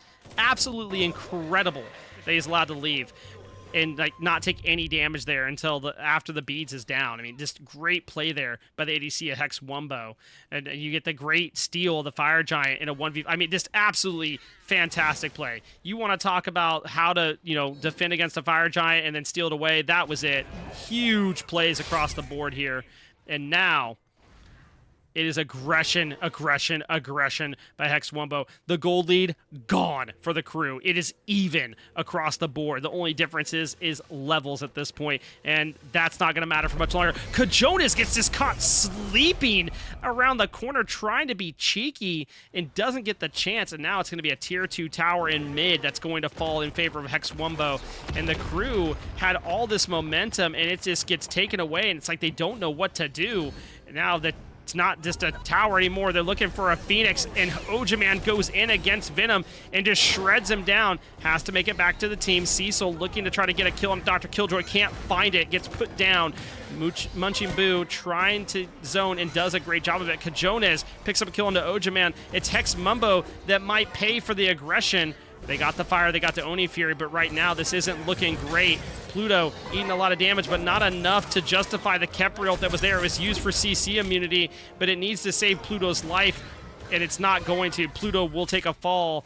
It's going to be 4 for 1, and Hex Wumbo are going to lose a tier 2 tower, and maybe more in this instant. Absolutely unfortunate after a play, but Sir Spoon, not afraid, is going in. Oh my goodness. Hits an axe on the Munchie. That's not who he wanted to hit. He wanted to hit Kajonas. Dr. Killjoy dies at the tower. Nice ages here by Sir Spoon. Jumps over the wall, and they can't follow because Sir Spoon out here just doing the impossible, living to see another day. Holy. Kajonas is still up there at the tier 2 tower, and they know it. Tier 2 tower will fall in favor of the crew here. Now, Kajona is trying to get out, but there's the blink by Cecil. Cecil wants this fight because guess who's behind him? It's Spoon. There's the root. There's the damage, and Spoon says, hey, take a look at the gray screen. Oh my goodness. I talked about it earlier. Look, you can put the Uller down. You can put him down again and again, but as soon as 15 plus minutes happen, he has 3 to 4 items on the board, and he has a lot more than that now. He's going to start hitting that delete button. He's doing just that. Spoon absolutely crushing it here. Munchie stepped up too far. The life for nothing. It is 2 for nothing. You got a tier 2 tower, but it doesn't mean anything because guess what? You're going to lose a Phoenix here shortly if you keep it up because all 5 members of Hex Wumbo are coming to stare down your left-hand Phoenix. Also, Kai Guy's 1-0-15 on Terra? What is this? The aggression for the Phoenix is there, and this Phoenix should fall pretty quick. I'm a Monster's there, and it lands onto Squirrel. But there's not going to be follow-up. Ojaman is going to pay the price.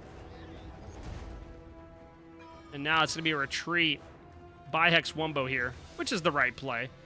4v4 at the moment. Munchie will be responding soon, but Dr. Killjoy's low. They can turn this around. Spoon turns it around, in fact. Kajonas picks up Squirrel. 3 for 3 is the move here. Hex Wumbo versus the crew, and now it's the dash down by Kai Guy trying to find a way to slow down Hex Wumbo and actually pick up some kills, but Sir Spoon puts down Kajonas. It's a double kill. This Uller is going absolutely crazy. Munchie does teleport in, looking for Pluto here, and Pluto doesn't have much help. There's nothing to be found. Sir Spoon was in the back line, looking towards Venom. Venom gets the dash, the teleport. There's the beats, Aegis, but Spoon teleports them through and gets them out. Munchie is there, but a fantastic play by Spoon to just save his own life. Oh my God, this man is cracked. I like, what?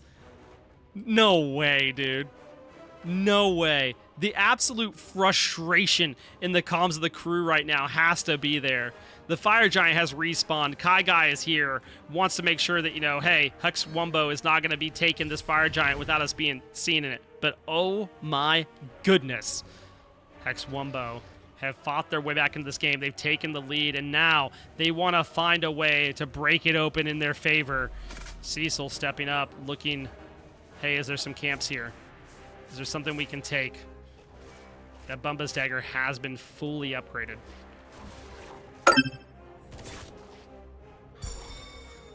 They're going to poke out some camps here, just making sure they have vision of what's going on. But they know, Hex Wumbo have to know that Munchie Boo is across the map. Munchie Boo has teleport, yes.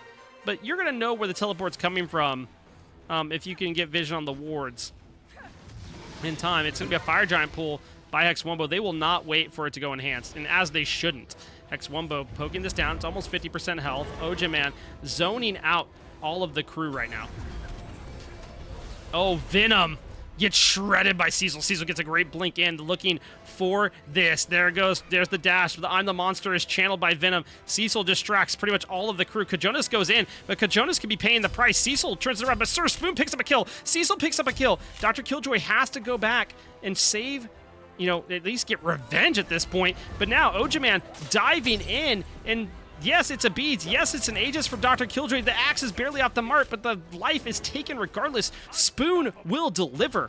And now it's a tier 2 tower being looked at here for Hex Wumbo, and Kai Guy is there, but I mean, Kai Guy can't save it. Hex Wumbo now walk back, and you might have stalled the Fire Giant, but there's 50 seconds left, and I have a feeling Hex Wumbo might wait this one out and get Pyro first. They're going to go ahead and pull fire. They should at least wait the 20 seconds for Cecil to be back up. They are slowly burning this, but Squirrel could die here, which is not ideal. Squirrel getting shredded by the Fire Giant has such low health. 3, 2, 1. Cecil is alive, and then they burn it 20 seconds away from enhanced. A little bit surprised they didn't decide to back and then go for it. I think they know they pushed out the crew, but I respect it. I mean, go ahead and get it, have the buff. It's better to have a Fire Giant buff than lose an enhanced Fire Giant buff. So now looks like they're pinging out to go for the Gold Fury and then the left-hand Phoenix, which I think is the play. It's a nice play. Keep that left-hand bird down. It's going to keep them on that side of the map. They can't really aggress towards fire that way, and it's just going to allow you to, again, you get this Primal Fury. That's more damage you're going to do to jungle camps. They're also pushing towards the Beacon. Beacon's going to damage all of these Phoenixes. The left-hand Phoenix is already low, so get it down more than what it already is. Build-wise, more Absolutions on the table. Staff of Mirrored in here for Pluto is going to be going hard. Soul Reaver online now for Venom on this Scylla. Gold Fury will be going in favor of Hex Wumbo for free. And other than that, pretty standard boards across the builds across the board. Munchaboog opting for that same type of build as last game, just going pretty much full physical defense besides that Amulet Stronghold, and then going to, this time, 2 multi-protection items. On the other side, Bologna, you know, get that Frostbound Berserker Shoguns. We talked about that. And then going in Venom Xe for that anti-heal has to feel good here. And the pin, Axe Animosity, and the Arch Druids. Arch Druids making the rise since this 9.5 revert. But now is the time. The left-hand bird is getting pushed down here. Hex Wumbo did the split. Now they want to get aggressive. Oja Man, go ahead and get the beads off Venom. Venom already in the I'm the Monster, but can you confirm the damage you need? It goes on the Squirrel, and it's just not enough. Cecil dives in, and he's looking for damage, but the ult is great by Squirrel. Gonna go ahead and revive Cecil. We've seen this line before. Last time, it went heavily in favor of Hex Wumbo. But now Cecil will back off. It's 4v4 as Munchaboog backs off to go ahead and, you know, get some health back at the fountain. Oh, nice root and crush. But Cecil's over on the mid lane bird, and Cecil's gonna get it. Says, hey, now you see me, now you don't. The bird is gone, and the left-hand bird is still weak. 4v5, Hex Wumbo still hanging out over here. Meanwhile, Cecil is saying, hey, these minions look like I should get rid of them real quick, and just being an absolute distraction in devastation to the crew. This left-hand bird still living to see another day. Great root and damage onto Sir Spoon by Venom, but is it going to be enough for a defense? Munchin Boo diving, gets Squirrel along with Kojan. Oh, Kojones gets it, and this is a nice part of the defense. Now, you save the bird, you get a kill. Munchin Boo picks up a kill into Ojaman, but Cecil dies the backline. He picks up Venom. He's looking for more. Can he find it? Nice strife here onto Munchin Boo. Pluto trying to shoot out some damage, but doesn't have an ultimate anymore. Already used it. Can't connect anything else. Sir Spoon says, if you step up too far, I'm going to ask you a question. Kojones decides to take that gamble. Sir Spoon has to Aegis. Cecil picks up a kill, and they pick up the Phoenix. 2 birds down. Cecil going to go ahead and die, but you've gotten 2 birds. Only 1 stands. This becomes a much harder way to swing the game back in your favor. You're going to have to defend. You can't play aggressive and go for the tier 2 towers if you're their crew. You can't go for the Phoenixes. It is a great play here by Hex Wumbo. They get both birds down, and they're staggered. Meanwhile, the crew have to start planning. What's our way to defend and try to fight back in? We had a 9k gold lead. Guess who has an 8k gold lead now? Hex Wumbo. The crew trying to fight their way back in it, but the variables to go in their favor are becoming minimal.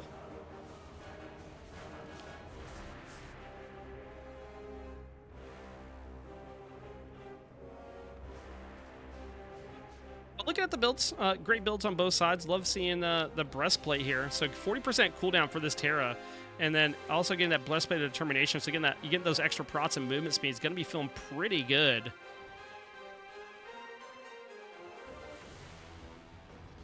But Discordia, top of the damage charts here. Scylla not performing as well as I thought she would. I thought Scylla would be kind of crazy in the current meta just because of the 9.5 reverts, but really Hex Wumbo have done a great job of holding the Scylla at bay. Much like the crew held, Sir Spoon at bay on this Uller early on, but that hasn't panned out. Uller got the build going and now has been just popping off. Might not be top of the damage charts, but can delete any of these squishies pretty quickly. Raven Ward used here by Hex Wumbo. They're going to at least see the approach here by the 3 on this right-hand side. Nice ward here by Ojaman. And the Enhanced Fire Giant is pulled by the Rex to Hex Wumbo. And the crew really don't have a great way to come over and try to steal this. I think their best shot at it is Kojones. Kojones now coming from the left-hand side. Munchin Boo teleports over. So here comes the move. Enhanced Fire is at a 1/4 health. They're not attacking it. Now the crew have an opportunity. The crew can see a light at the end of the tunnel. They can find a way in. It will work out in their favor. Dr. Killjoy gets leaped upon. Has to be a little bit cautious here. There's the ult out of Munchin Boo. Oh, and a great ult by Kojones. Pulls Squirrel, but they can't finish off a kill. They're too separated.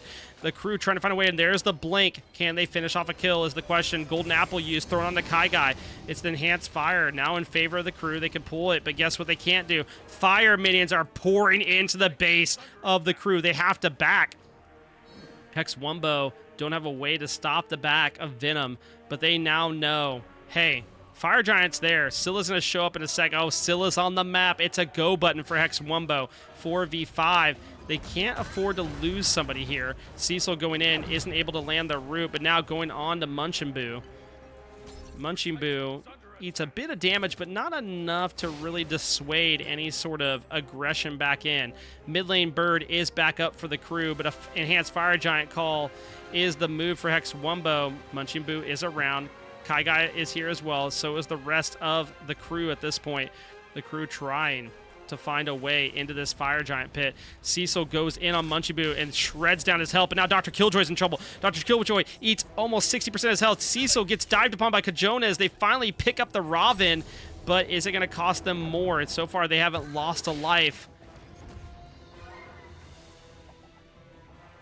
Hex Wumbo are going to be able to back here. They overstayed their welcome here at the Enhanced Fire Pit. Squirrel backing, so is Pluto and Ojaman. Aren't able to pick up the Enhanced Fire, but guess what? It is these Fire Giant waves that are, or these fire waves pushing down towards the birds that cause the crew to have to back. They don't have a way to aggress on to the Fire Giant themselves.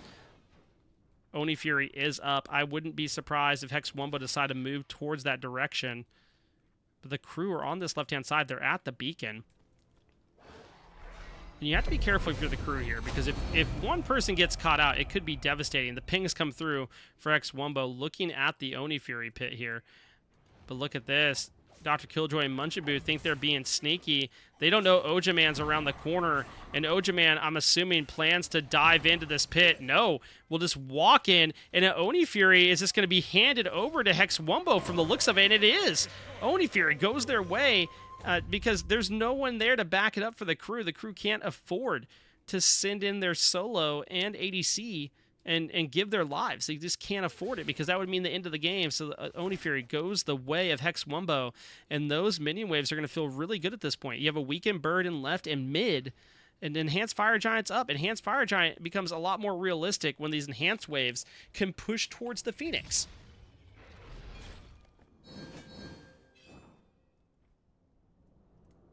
But we'll take here for a moment, and we'll just watch as the setup happens here for both teams. Remember, the crew is up in kills. They're also up a game in this set, and a pause comes through. Oh, Sir Spoon DC'd. So we will fast forward a bit here and wait for this pause.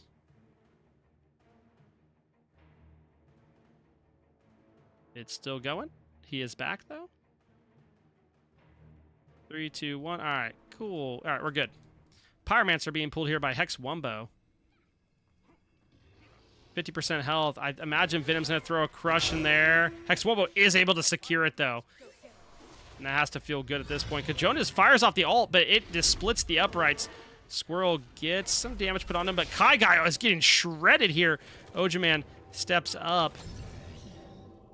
And now the crew are on the back foot here. I mean, Kai Guy got absolutely shredded as soon as they stepped up. Now getting pushed out of the Fire Giant area altogether is the crew, and Hex Wumbo are going to head and pull this Enhanced Fire. Looks like Kajonas might try to step up and be a little bit cheeky, but no, they're going to go for these Oni waves, because the Oni waves will go ahead and take one of those Phoenixes if they go unstopped. Fire Giant gone. Enhanced Fire Giant buff is on Hex Wumbo's side. 40 minutes here into the game. Oh, rallies on top of Kai Guy. Kai Guy's in trouble. Stepped up too far. Pluto says goodbye. Cecil says goodbye to Venom. And this game is looking all the more in Hex Wumbo's favor than before. It was already looking pretty good, but the Enhanced Fire plus picking up 2 kills means you can move towards the end of the game. Munch and Boo is in absolute trouble. Kajonas fires off the ultimate. They gets beads. Sir Spoon says, nah, I'm not going to get pulled in there and die, but Cecil looking for a kill on to the jungler of the crew. Doesn't find it, but that's okay. Munchabu puts on a good bit of damage on the Cecil that might have to back. I don't think they can end here as of yet, but you get a bird, and it was the bird that was full health that wasn't weakened already, and that feels pretty good if you're Hex Wumbo.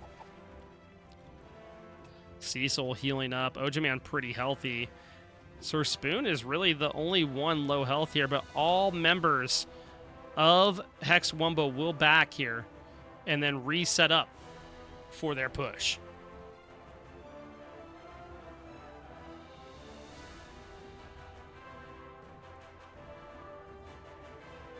And it looks like they're going to go on the left side jungle and not show too much face in the lane. Obviously, Pluto stepping up, clearing waves in the mid lane. Going to get that nice little split push action we talked about we wish we would have saw from the crew game number 1. Making sure you have multiple waves pushing up so that way you can aggress on 2 Phoenixes like we saw earlier with Cecil. But it's a march down the left side jungle, and Kajonas is here. Luckily has the leap to go over the wall, won't get caught out for the time being. 4 members of Hex Wumbo all grouped together here. Sir Spoon a little bit behind, had to wait to back. But everybody is full build, everybody relics upgraded, everybody has the items they want to build. But tell you what, Squirrel has 2 bombs, and that's a bit of a scary time for any of these weakened Phoenixes. Crush thrown out here by Venom, trying to find something. Cecil already splitting down the mid lane, looking to do the same thing as the earlier siege, and it will be the same idea. Venom already watching it, so is Kajonas.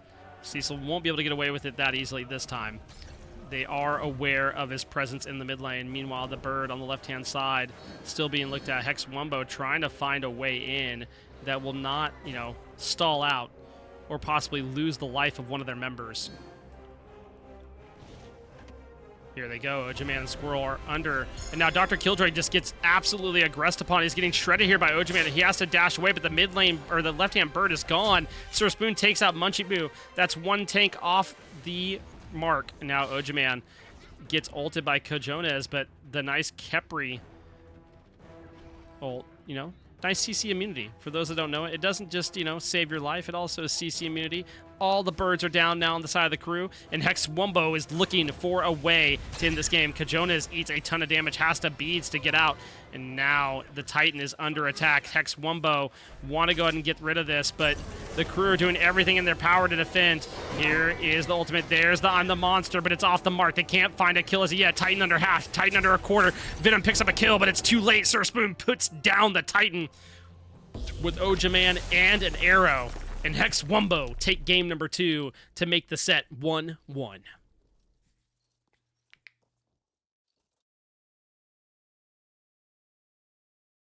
Yo, that was a banger game, chat. That Fire Giant steal, like that literally swung the game open. That was huge. That was absolutely insane. Damage numbers across the board, not as high as last game. I mean, we saw 40k and 40k here, now 35, 30, 33. I mean, consistent here. Feels really good. Still a lot of wards, love to see it. Over here, 39, 39, you know, 27, 30. I mean, this is huge. Great numbers across the board. I think my only thing is, you know, 1-1 and 22, like, this is strange. Like, you don't see usually your support being the lowest deaths to this extent. Obviously, Kaigai was in there. This did not die, besides the one time. It's pretty insane. But, yeah, I mean, who needs a KD? KD, I don't care about it. I mean, like, if you're winning the game, who cares? Carried by the goats? Yeah, no, I mean, wards is great. You should check wards. I mean, like, 5 is not optimal, but, like, I see 40-minute games where I see someone with 0 wards, and that's what drives me nuts. Also, Cecil, am I saying her name right? Yeah, I mean, obviously you have when you have 20, 27, 13, like, this is fine. Like, you placing 5 wards is okay because the rest of your team's making up for it. Like, that's the thing. It would be one thing if it was like 20, 27, 13, 9, 0. Then I'd be making fun of you. But no, like, 5 wards, I mean, is it optimal? No, but, like, it's better than what I see half the time, so I'm about it. All right, chat, we're heading into game number 3 of the Crew versus Hex Wumbo from the Ferendum Division, week 3 of Albion Giants League.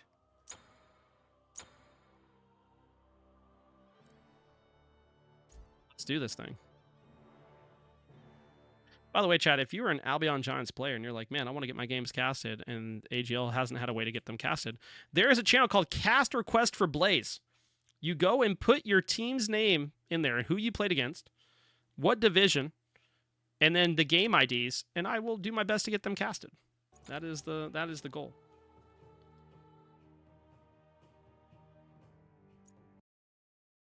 All right, off to game number 3, picks and bans here, chat. Let's do the thing.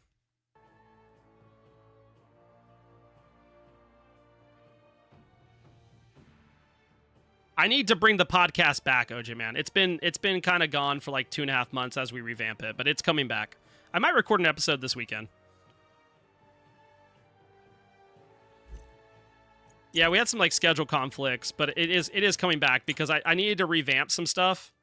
But it will be back sooner rather than later. I just wanted to revamp. I wanted to make sure when I revamp stuff, I don't have to take another break from revamping, you know what I mean? But we're getting there slowly but surely. All right, so some different bands this time around. Also, we're swapping the picks here, the pick order. We're going to see Charybdis, Kukulane, and Lancelot banned here. For Hex Wumbo, Kukulane probably needs to be banned. This god's been absolutely menacing to Hex Wumbo in the solo lane. Not surprised to see it. Thor, Toth, Mulan, the standard bans here for the crew, and they are going to stick with those bans. They are not going to ban anybody else. Discordia should be first picked and is first picked for Hex Wumbo. I imagine this pick will be contested from here on out. I think the pick is just absolutely insane, and if it doesn't see a nerf in the bonus balance, then it's going to be one of those things that we continue to see. Yo, silly little goose, thank you for the follow. Welcome to the Koi Pond. Hopefully you're doing well this evening. But this leaves the crew with a potential of like, hey, what do we want to pick here? We already know what we're going to be dealing with. Do we take picks away? And that's the big question here. Is there something that you feel like you need to take away from Hex Wumbo that you can play as well or better? If not, what do you feel like playing specifically into this Discordia? Because I don't feel like Scylla was it. Scylla did not make the impact that we expected. And I think you have to make a change here when you're dealing with this, when dealing with the Scylla. And it's going to be Athena Ishtar, which Athena was open last game and they chose not to go. So I'm very, very, very confused by that. But we see Venom lock it in this time for their support here. And I think that's a good pick here for Kai Guy. It looked good game number 1. But you do have to worry about this into a disco. The Strife can ruin your taunts. That is something that can be an absolute menace to you. We'll have to see how it plays out. But I was surprised not to see it in game 2. It will be here in game number 3. Ishtar, not a god we've seen this set. A god I love seeing in ADC. You can play it very aggressively, and you can play it passively very well. But that dash can let you avoid some damage and, you know, finish off a kill. We'll have to see if Dr. Killjoy can use it to that effect and actually pop off with it. Yes, no, maybe so. You know, we'll see how it goes. But now heading over onto the side of Hex Wumbo, their next 2 picks, they know what the duo lane is. And this is not something I like to do in picks and bans. I do not like selecting the duo lane the first 2 picks. I'm cool with like support and anything else, or solo in your ADC, but picking your duo queue, I'm not a huge fan of.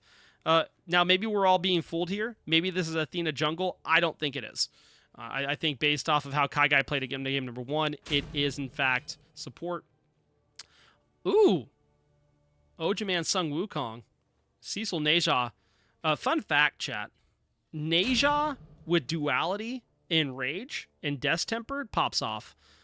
Just fun facts of the day. If you can get away with that, your ult late game just shreds.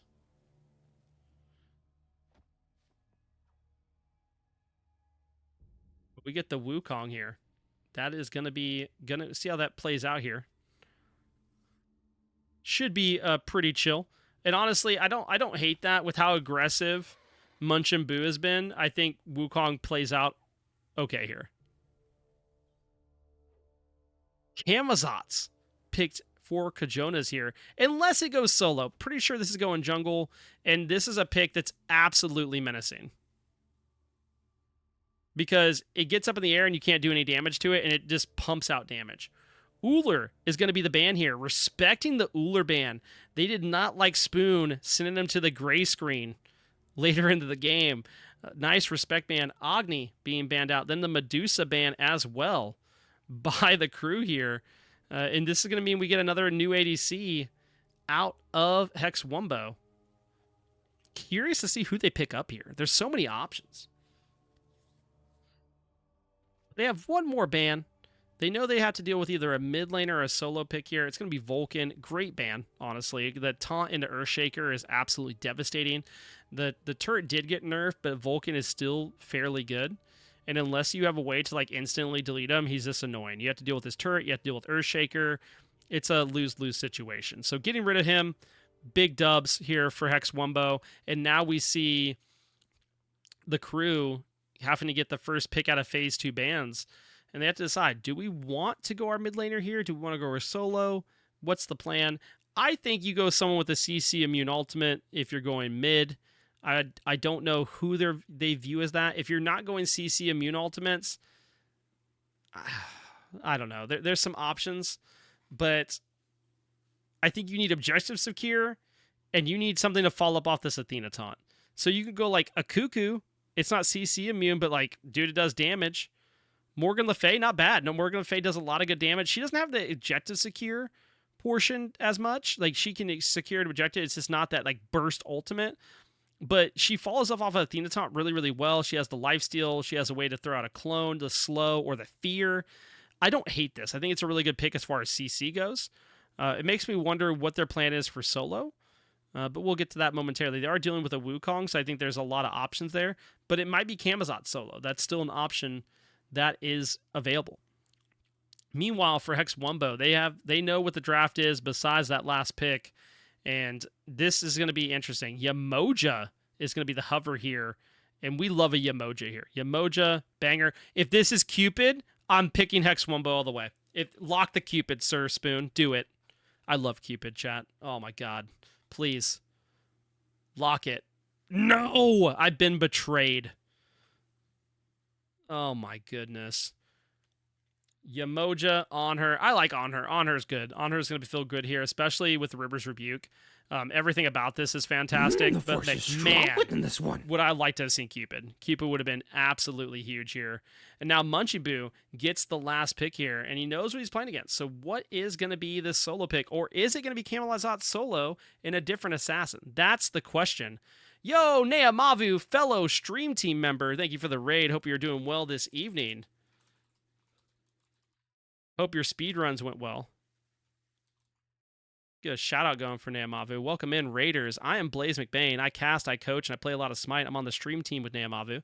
And soon I'll be looking to beat some world, Smite speedrun world records. That's the way it goes. But welcome in, welcome in.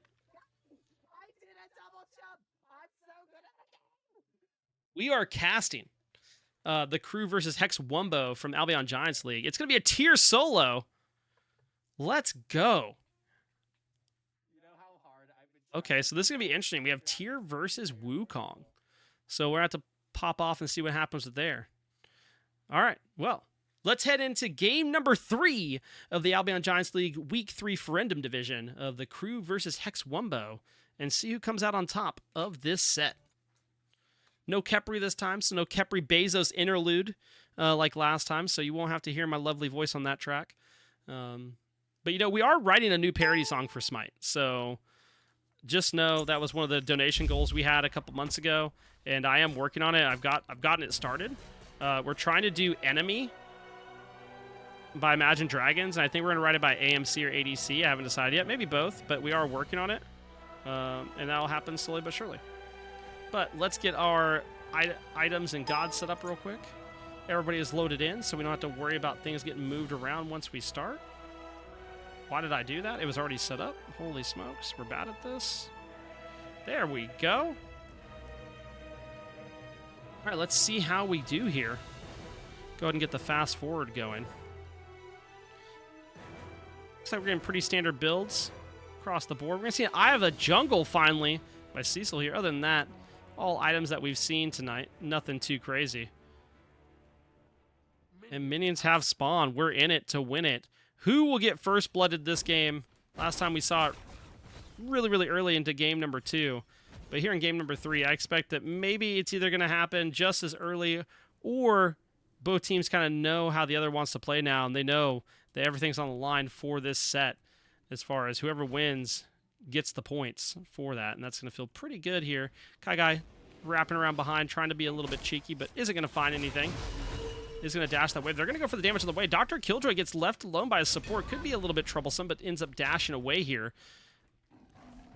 But the dash in, oh, we love to see it. The aggression by Sir Spoon early just shows the confidence in this on her pick. So, but now, here's what I've been talking about the past 2 games is we haven't really seen any aggression early on in solo, and Kajonas is already here on the Kamazots. Not in the mid lane. Should be getting called out. Don't know if it was. Hopefully it was in comms for Hex Wumbo. Sir Spoon turns around, looks at him, and this goes as impales him away. And is it going to stand here and just take the damage? It up downs. The disrespect of the crew. 3-man grouping in the duo lane. Sadly, Squirrel will take the fall here. But Sir Spoon just up down on top of him. That was actually insane. But nice little play there. They knew the gank was coming, it seems, and they were able to, stop the aggression for a little bit. But we have a different matchup here in the soul lane. We're not having to worry about the Kuku lane this time around. It's Tyr versus Wukong. Let's see how this ends up being played out. Could be maybe a little bit boring between the two until some ganks roll through or some rotations out later on, but looks like everything's going to slow down a little bit. Hex Wumbo are able to steal away that shield buff from the looks of it.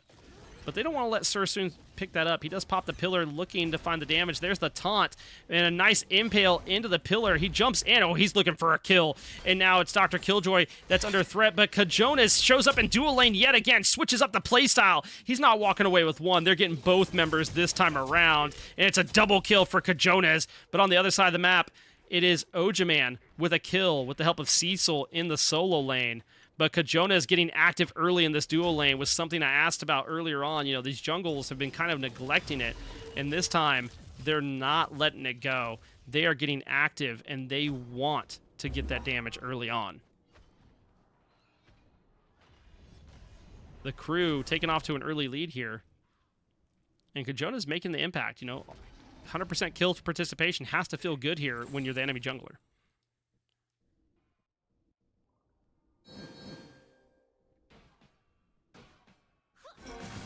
Pluto on this Discordia. We'll keep the damage trump numbers up so we can see who's top damage and getting use of that passes. And right now it's Sir Spoon.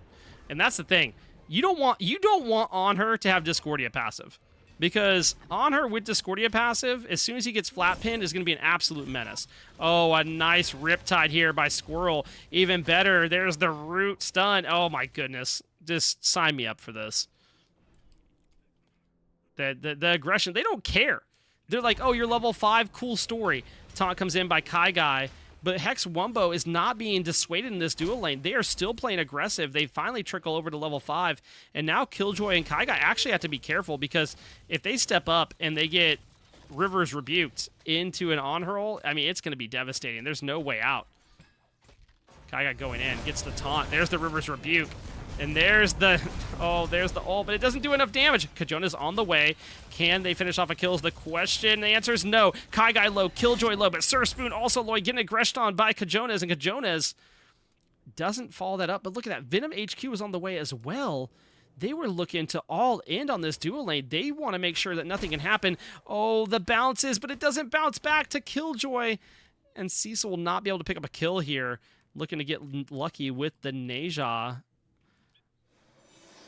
Rings bouncing around, hoping for the best, but doesn't pan out that way. Venom back in the lane. Going to go ahead and farm up as best as possible. Pluto is have a smidge of a lead here in the mid lane. Here comes the Athena ult. Oh, that was a brave grasp in. There's the Disco ult. Golden Apple is in mark. Strife better onto Kajonas. No gank able to actually come through here by the crew to be capitalized upon. Nice play, but Kajona's looking to invade the enemy jungle. Cecil none the wiser for the moment. But here, now who can do what is the question. Cecil in trouble. Cecil gets put down by Kajonas, but Kajonas could be in a bit of trouble. Squirrel is very aware. They're looking probably for a Riptide here to set up Ojaman on the Sung Wukong. But no, Kajonas now fighting the 1v2 and will be able to still walk away out the river.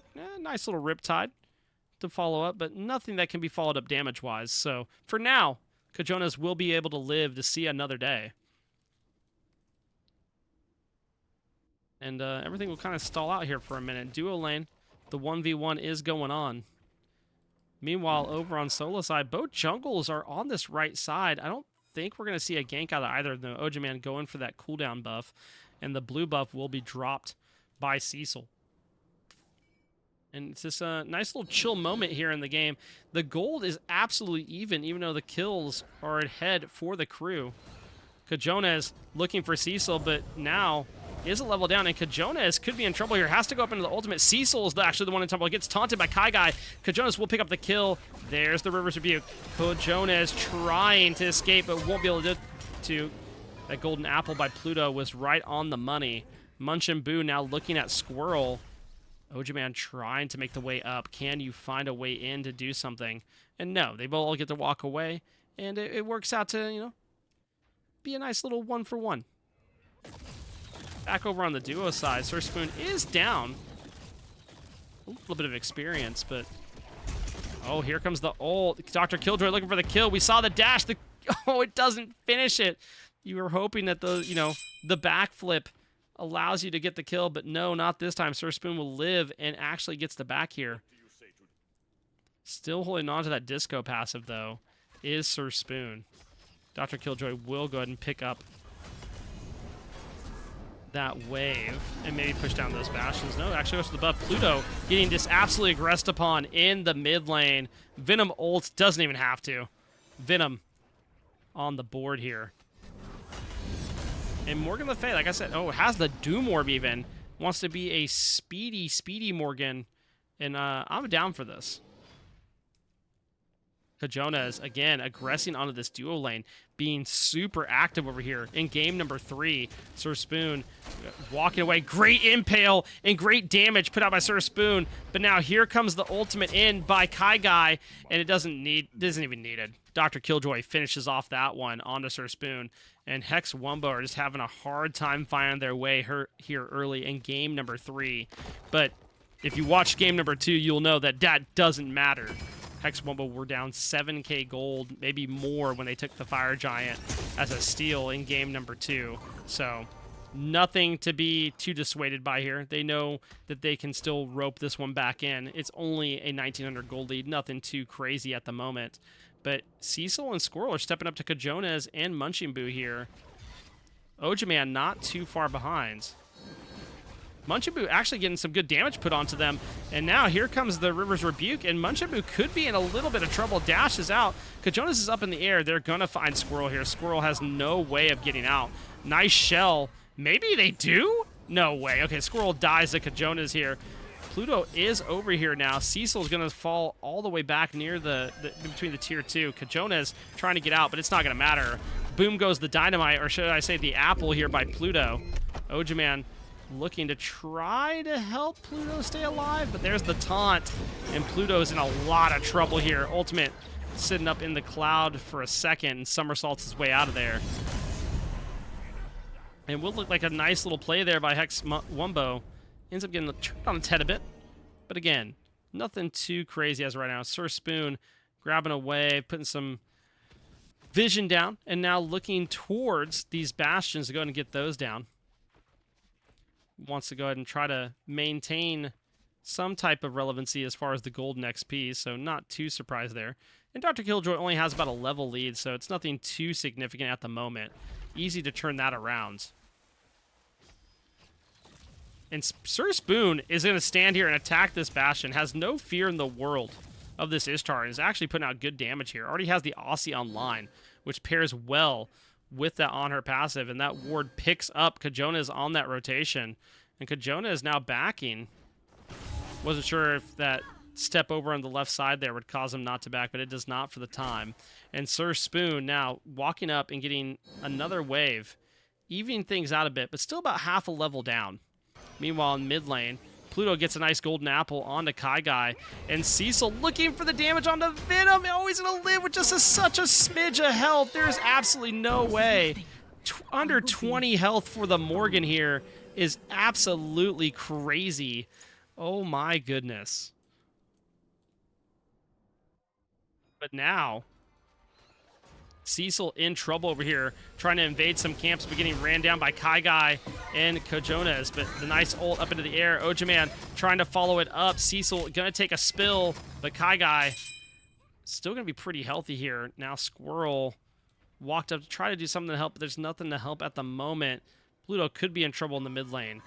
Lots of aggression coming their way, but nothing will land for the time being. Kojaman goes up in the somersault cloud, but is in an awkward position, not able to leap over a wall, but ends up going the other wall. I didn't realize that was going to be an option. And then, oxes their way out of there. Dr. Killjoy picks up a kill on Sir Spoon there. Solo kill. 3-0-3 is now the Ishtar.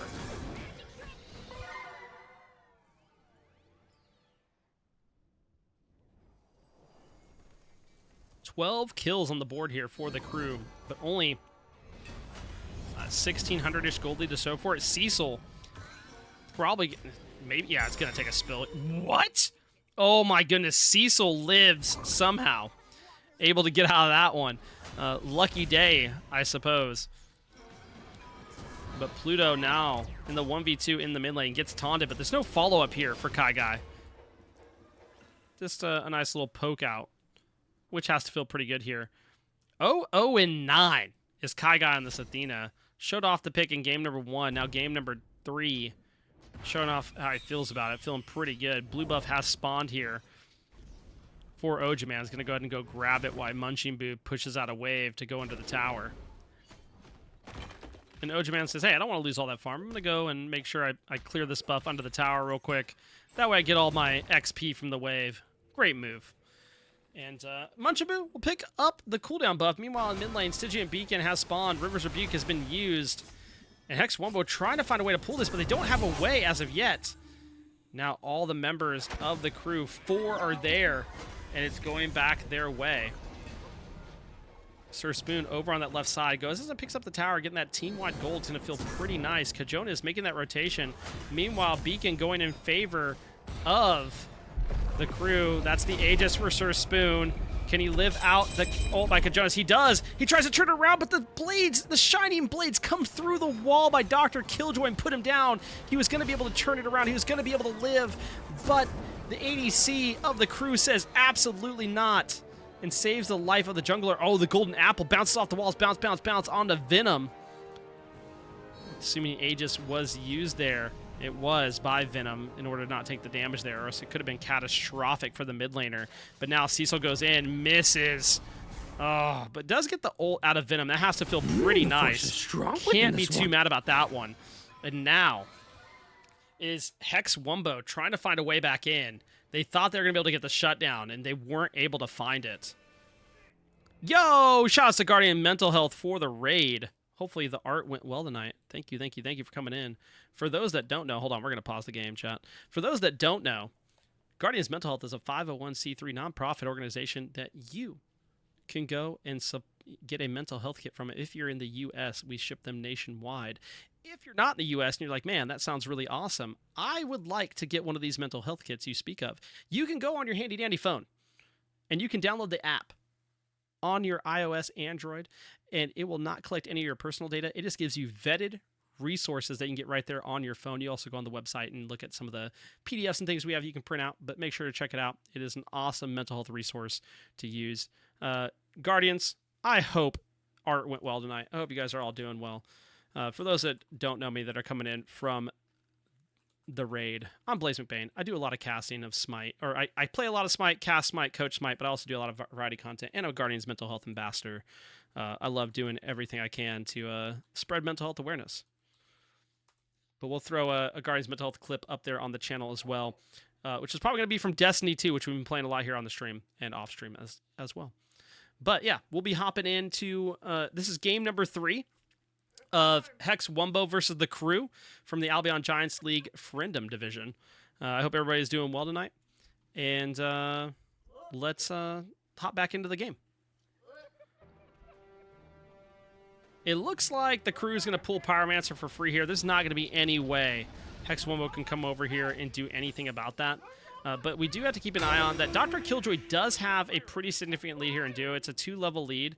And Kajonos has been a major part of helping that. But Kajonos has lost levels themselves by being 2 levels down to Cecil. So keep that in mind. Cecil 04 and 2 doesn't really matter when you're a higher level than the enemy jungler that you're facing, though. If you're staying ahead and allowing your team to do some things, that's all that matters. There's a gold deficit, but it's not a lot. I mean, it's a 10 kill difference, but what does it matter? 10 kills doesn't matter when there's only a 1700 gold lead, or I guess 2600 gold lead on the table. That's not super significant. Cecil, the same level as enemy solo, goes over, grabs him, but it doesn't matter. Now Munching Boo get a nice push on Ojaman, but here comes the aggression. Kajonas, again, looking for Sir Spoon here, maybe actually looking towards the Gold Fury, but again, so active on this left-hand side. It's been absolutely catastrophic for Hex Wumbo so far, but they're not going to let this Gold Fury go for free. Cecil just goes as teleports over from the soul lane. Oh my goodness, does a ton of damage to Kajonas, takes him up in the air, gonna land at the River's Rebuke, and Kajonas is in trouble, jumps over the wall, now goes up in the air. They're trying to figure that out. Shining Blades are gone off the Ishtar. Ishtar now having to retreat. All of the crew are grouped up, and several of them are low health. What do you do here if you're Hex Wumbo? Do you chase it down and look for a kill, or do you go for the Gold Fury? You're getting more value out of chasing down Cecil. gets the grab, puts damage on the Venom, but it's not enough to take a kill. There is the taunt by Kai Guy, and Kai Guy picks up another kill along with Venom there, and Cecil will take the spill. Gold Fury is falling, but it's not fast enough. Do they decide to stay on it is the question for now. So far, they're doing it, but Sir Spoon puts all the aggression of his ultimate onto Dr. Killjoy and Kai Guy. Killjoy looking to come back in here. Dr. Killjoy wants to see, can I find another kill? Can I find the poke? And he's going to fall back is Hex Wumbo. Hex Wumbo say, we can't stay for that much longer. We're all under half health. There ain't no way we can stay. Squirrel. Oh, might have stayed for a little bit too long. Kajones going for the kill. Nice shell. Kajones won't find the kill for now, but they will find the Gold Fury is the crew. Though they might lose somebody at the rate they're going. They don't. No one takes a spill, but man, it was looking a little catastrophic there for a moment. The crew extend their gold lead. Now about 4,000, so that's moving in the direction they want it to. XP differential, 2,600, so both are in favor of the crew right now. But again, game number 2, Hex Wumbo was behind, and they got the game turned on their head, or the crew got the game turned on their head. So this is not something to be too concerned about yet, but if they're allowed to keep building this lead, it will be a problem. Kajona's eating a lot of damage here, and I really think Honor should be coming online by now. And now you have this Discordia supplying themselves with the power buff from the passive. It's going to be feeling pretty good here. Can't complain. Should be able to maybe find some mid lane bastions here, but they're not going to step up. They decide, no, that's a little bit too risky. Meanwhile, Sir Spoon is a mad lad, going to steal the purple buff from Dr. Killjoy, who's 2 levels up, and Dr. Killjoy allows it to happen. Absolute insanity. Actually, 3 levels down is Sir Spoon. I can't believe he was able to steal that buff. Pluto getting aggressed upon by Kai Guy here, but it's not going to matter. Overall, all the members of Hex Wumbo are over on this left-hand side. Beacon spawning, and they want to get it. Cecil looked to make a play, couldn't capitalize on the venture. Ojaman is here, but so is Munch and Boo. It's going to be a 5v5 over the Beacon here at 17, 18 minutes into the game. And a taunt goes in on Cecil. Cecil in trouble. Cecil low. There goes the golden apple, but now Sir Spoon has to jump out, throwing out the damage. Kajones picks up the kill on the Cecil. It's going to push everybody out of this Beacon capture point. Ojaman's still around trying to make a play here. There's the taunt, the River's Rebuke. This could be huge for Hex Wumbo. Sir Spoon picks up a kill. It's a shutdown onto Dr. Killjoy. That's going to feel massive, but Kajones comes in from behind, looking for Pluto. Beats Aegis by the Discordia isn't going to be enough. Kajones goes up in the air, and this is where it's so frustrating versus a Camazotz. But Kai Guy is low. Meanwhile, Munchy Boo dives. And it looks like we'll live to see another day. Munchabu trying to just hover around here, look for a kill on the Squirrel. They're going to find it. Ojaman wants to help but can't do anything about it. All the members of Hex Wumbo get turned around upon. They were able to get a shutdown. It's going to feel pretty good for Sir Spoon. But it's going to be a Pyromancer here for the crew. And the crew have to be feeling good at this point. You're extending that gold lead. You now have the bomb. Fire Giant is looking more acceptable. Hold on. Sorry, there is a bomb, and someone needs to go grab it, please. Hello? Hello? Hi? Hello? There's a bomb right here. Okay. All right. You know, whatever. Ojaman getting ganked here, I guess, by Kai Guy. Maybe. I don't know anymore, because no one picked up the... Did someone pick up the bomb? Okay. Kajones went and picked up the bomb. Thank you. Thank you for going to pick up the bomb. I appreciate you, Kajones. You're also 9-2-4 on Camazotz, which is insane. Dr. Killjoy is being looked at here by Cecil now, but Cecil 2 levels behind this Ishtar. Don't know if that's someone you want to necessarily step up and fight out of nowhere. Gold Fury is fixing to spawn, and the crew have the oracles for the vision there. And it looks like they're going to group on this left side. They are looking forward to trying to pull this Gold Fury and do some things. And here they are. They're grouped up. But Dr. Killjoy is not over there yet. And we're going to go ahead and clear a wave as it spawns. The crew are just really positioned well here. But Hex Wumbo, again, not going to let this go for free. They're here to fight while their solos are fighting over in solo lane. Just hitting each other on cooldown, fighting over who can, get higher player damage so far. Munching Boo. But Primal Fury's here. Looks like the crew are trying to pull it with 3. Now 4, but 4 members of Hex. Actually, all 5 members of both teams are here. Munching Boo looking to run it down onto Ojaman. And is a little bit out of position here. Pluto looking to fire off some damage. Kaigai gets a great dash in on a taunt, but River's Rebuke will set that up and break it down. Ojaman looking to go in, but now Munching Boo on the backside chasing down the mid of Hex Wumbo. Kajona's up in the air. Kajona's actually can't come back into the fight. Ojaman picks up a kill onto Dr. Killjoy. This is massive for Hex Wumbo.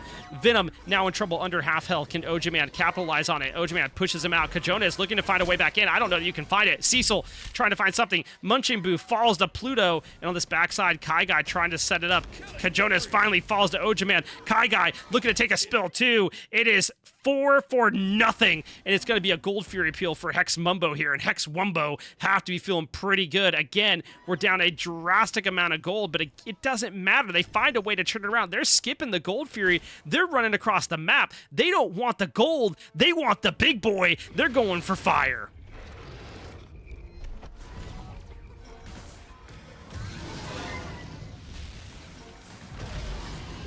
Venom is here. Venom looking to see, can they pull a miracle steal out of the way here? But they're pretty close. They're going to get spotted out early here. They walk in early. There's just no vision for them, but now they're going to pay the price. Cecil takes them up in the air. There's no damage to follow it up. I don't know that it matters. Venom half health, and here it comes. Boom. There's the golden apple. Ojaman slams down the cudgel just to make sure that they're going to take the spill, and Fire Giant's going to go the way of Hex Wumbo. Dr. Killjoy trying to walk up, and is going to meet Ojaman on the Sung Wukong for the time being, but there are 3 other members heading this way. Ojaman trying to get out. Dash, taunt, goes up the somersault cloud. The crew trying to find a way to get any value off of what just happened, and they will not find any of it. The 6,000 gold lead for the crew, maybe a smidge more, is now just devastated down to 2,300 by Hex Wumbo. Gold Fury still on the board. Gold Fury might be looked at here by the crew, but are they going to be able to secure it in time? I don't think so. Kaigai is there, already tanking it. Dr. Killjoy is shown up, but look at this. They're going to fall back. They say, we can't do it. We don't feel comfortable, and Ojaman's going to say, hey, I'm gonna come tank it. Sir Spoon's like, yeah, but I could do oracles real quick, and then walks over. The crew looking to find a way to stop the bleeding at this point, and they're not even gonna show up to the gold. They're gonna let it go for free. Primal Fury goes the way of Hex Wumbo. Pyromancer is back up. I can't imagine the crew let that one go too. The gold lead is gone. It's 1,000, and I don't think it matters. And this could be huge. If Hex Wumbo get a tower here and then pick another fight and swing it, or go for this pyro and swing a fight their way again, the mental of the crew might just be shattered at that point. 2 games in a row cannot be something you allow to happen. Pyromancer was pulled. They drop it. They do not want to worry about it getting stolen or just like getting picked off of it. All 5 members of both teams are here yet again. Hex Wumbo looking to aggress on the tier 1 tower here. But the beacon is getting charged. They're going to go ahead and... I'm a little bit surprised. Oh, no. The tower damage doesn't go onto the tier 2.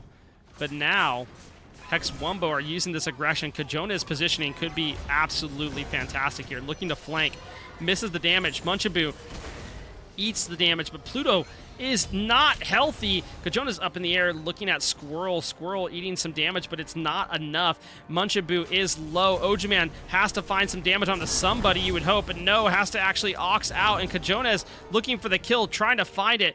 That shell was used. Now Kajona's could be in a little bit of trouble, but no, is able to walk around the wall there and not get spotted out. Ojaman backing, doesn't get taken out of the back.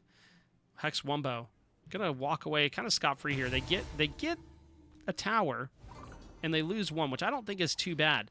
They're now pulling the Pyromancer. This is a risk that you better hope it pays off. They pull the Pyro, and there's not a play by Kaigai. Ojaman distracts all of the crew there and allows for a Pyromancer pull. Huge play by the solo of Hex Wumbo. 5 members grouped by the crew here in mid lane. And now it's the right side being looked at here by Hex Wumbo. They say, hey, you know what's really cool? We could just walk and like look at this tower funny and it would fall, and they do just that. Take a wave while they're there. And now it's 5 members of Hex Wumbo up. And Fire Giant should be falling off here shortly. But they're going to clean up a couple waves. They're going to get the meteor. They're going to get a tower. And they're feeling pretty good about this because you know what? They have the gold lead now, and they're going over to dual lane. They're all teleporting there. Boom. All 5 members of Hex Wumbo just went to the left-hand side of the map, and they're looking towards a tier 2. This was unexpected by the crew. The crew had members in right lane, thought, hey, maybe that's where the aggression was going to come. But no, it's going to be a free tier 2 here for Hex Wumbo. A fantastic play by the shot calling of whoever is calling the plays here. Oh my goodness. Hex Wumbo showing what they do late game. 2 games in a row here. Catch them early, sure, but catch them late, not going to happen. Hex Wumbo now backing, looking to finish off some itemization. Squirrel, Ojaman waiting to back until everyone else has. And Ojaman says, I don't need to back. I can sit here and poke out some damage. Again, keep an eye on the fact that Pluto still holding on to that buff of Discordia, who he is playing. So that has to feel pretty good. Build-wise, nothing too crazy this game. A Blackthorn Hammer here for Cecil could be feeling pretty good, not gonna lie. And a Bloodforge, honestly. If you get some kills with that, that thing can get kind of moving pretty quick. But so far hasn't panned out. 0-6 thus far, but still was keeping the lead as far as levels were concerned early on in the game. So can't be too mad about that. And still plenty of time to turn around. Is making these ults useful, which is what matters. Part of the 5 of the 9 kills that Hex Wumbo have. Still down 10 kills, but have the gold lead. Has to feel pretty good here. Fire Giant has spawned 27 minutes into the game. And we know Hex Wumbo has no problem taking it now and not waiting for enhanced fires. So it has to feel pretty good. Oni Fury's also up, but no one's going to look that way. Everybody's looking at it at fire right now. 2.5 minutes away from going enhanced, but it's going to be pulled by Hex Wumbo here. They're going to drop it from the looks of it. Trying to bait the crew into a bad fight. They have this River's Rebuke. They know they can make them pop these shells, which is going to be huge. Especially if you get both of them at the same time, it's a big feels good. Hex Wumbo looking to play on fire. The crew have done really well around these objectives, but they have to find something. Ojaman a little bit out of position. They get great damage. The crew popping off here a little bit, and Munchabu goes for the dash, but can't find it onto Ojaman. That could have been catastrophic for the solo of Hex Wumbo, but instead lives and keeps pretty healthy here. But Sir Spoon gets put down by Kajonas, and this is not ideal for Hex Wumbo. Hex Wumbo having to retreat here. Pop the shell, and now Kajonas is getting poked, but is it going to be enough to turn around a kill? Cecil takes 1 member of the crew up in the air, but they come down and don't have a kill for it. Cecil somehow still alive, but will die to Kajonas. Kajonas now 11, 3, and 5 on this Camazotz, being an absolute menace. Pluto trying to get back. Squirrel trying to get back to their base. Meanwhile, Venom just poking them down. Fire Giant still alive. Pyromancer spawning here. Ojaman teleports back in and just starts attacking Kai Guy. Hex Wumbo not going to let this go for free. Oni Fury still up. Curious to see if the crew send anybody over.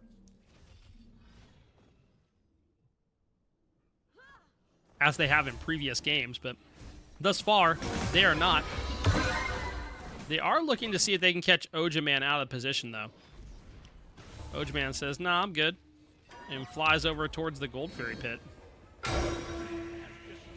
Pyromancer picked up here by the crew. That bomb's going to feel pretty good. They're going to have 2 in pocket. Meanwhile, Hex Wumbo has 1. Beacon now being stood upon by the crew, but Ojaman shows up and they step off it for a second. They don't want to commit to it as of yet. They want everybody to be there. Nice taunt by Kai Guy. Ojaman eating a good bit of damage there. Cecil not there yet, but guess where the Hex Wumbo is? They're doing the Oni Fury. Oni Fury just snuck away by Hex Wumbo here. They don't care about the beacon. They want the prize of the Gold Fury that's going to give them those enhanced waves. So maybe they can actually pull a Fire Giant a little bit easier. We're going to have to see. But those enhanced waves are coming. And along with Enhanced Waves becomes Enhanced Fire Giant, now on the table. Which means both teams have to be careful here. If this gets taken, it could blow open the game. Gold lead is not too big for Hex Wumbo here. They shut down the gold lead that the crew had and now have taken their own, but it's not massive. Enhanced Fire Giant is going to be the dance, as it's the only objective up on the map. Great amount of sentries here for the crew, spread out across their side of the Fire Giant pit. And now, it's going to be Hex Wumbo that go ahead and start the Fire Giant. Kajonas is in the mid lane. They know that Kajonas is there, so Kajonas is going to have to flank in at some point. Kaigai, a little bit off the mark with the taunt this time around. But look at this, Kajonas wrapping around from behind, looking for that damage onto Surf Spoon. Isn't going to find it, and they turn to see, can they turn and burn the Camazotz? Camazotz, the dash is down, but the blink is not. Oh, go straight up in the air. Can't take any damage while you're up there. You're invulnerable. Kajonas lives to see another day. There's the blades from the Ishtar. Now here comes the ult from Kaigai. River's Rebuke and the Apple are used, but it's not going to be anything as of yet. The fight is crazy. Ultimate's expended on both sides, but who's going to get the value? Ojaman takes down Venom, but Kajonas takes down Sizzle, and now OJ Man picks up the double onto Dr. Killjoy, and now blinks in. He's looking for more. Can he get it? Kaigai is in the back trying to do something, but OJ Man is looking for Kajonas. It has to get taken out of the Eagle Flight. Munchenboo is gone, but it's a 3-for-1 as of right now, and OJ Man is taking Kajonas all the way to their base. And it's going to be an Enhanced Fire Giant here for Hex Wumbo, and it's not going to be contested. I don't think the crew can make it back in time. Munchenboo doesn't have the teleport this game, so you can't make it back. You're running that way. Munchenboo's almost there, though. OJ-Man's looking to stop him, but there's the dash by Munchenboo. The knockup's good. Squirrel is very low health, has to get out. And now the tanking falls to the carries of Hex Wumbo. The crew steals it away. Munchenboo takes it, and that's absolutely huge. It only goes on 2 members, but you keep it off the 5 members of Hex Wumbo, and you can't be too mad about that if you're the crew. Holy smokes. The game number 2, Hex Wumbo gets the steal, and this time the crew turn around, get a steal of their own. Gold is almost dead even. It's like a 246 gold difference. Experience no longer matters. Builds are almost done. And holy smokes, it's Enhanced Fire on the solo and jungle of the crew. It's not a lot, but it's a little bit, and that's all that matters. Hex Wumbo going to look to take that off of them. Lots of Raven Wards used this set. But look at the coverage here by the crew. Sentry, sentry, sentry, sentry, sentry.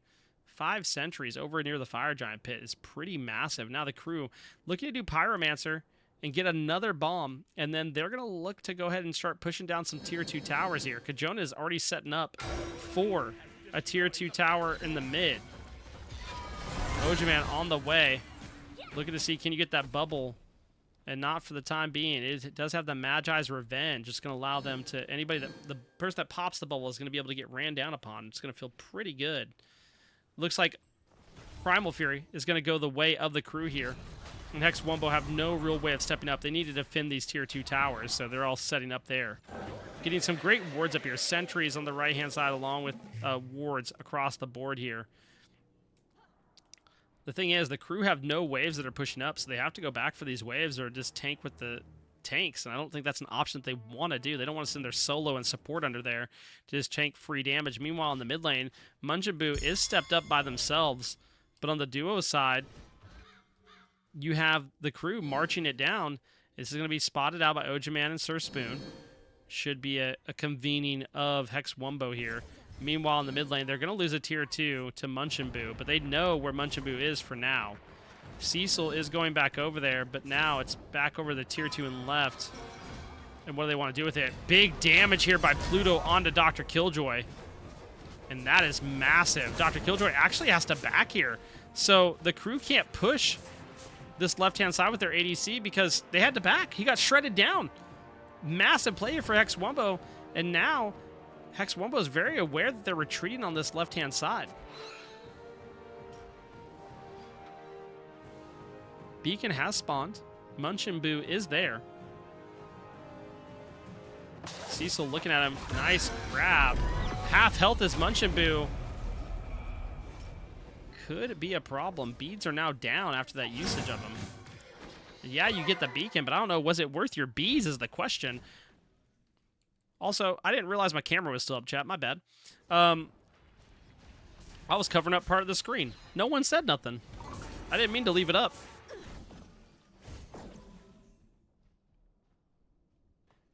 That's not a thing we casters do. We like your face. But now, Hex Wumbo backing off. They know, like, hey, we just need to bait out this fire giant. Yeah, it's only on 2 members, but we don't have to fight. Like, they need to come to us. They're the ones with fire, so playing back is Hex Wumbo here. The crew going to start looking to set up wards yet again, I assume, here around the fire giant pit. We do have the tier with the breastplate of vigilance, which means every time he casts his ultimate, he's going to have a attack speed slow. Within 60 units, it's going to slow by 25%, which is pretty big here. Along with Kai Guy now building Relic Dagger. Imagine that's going to be updated, and it's going to be, is it Eldrick? Eldrick Dagger, just what I was going to call. Getting those extra procs going to make him very, very tanky. So, big pickups here for glyph items for the crew. Meanwhile, over on the side of Hex Wumbo, we do see Prophetic Cloak all the way upgraded here for OJ Man. It has to feel pretty good. I love seeing Staff of Myrmidons for both the mid laners too, so we gotta be happy about seeing Staff of Mirrodin here. Pridwin, soon to be upgraded here. Curious to see which of the upgrades do we go. OJ-Man in trouble here. Oh my god, OJ-Man just gets absolutely deleted. All 5 members group up and put him down. Holy smokes.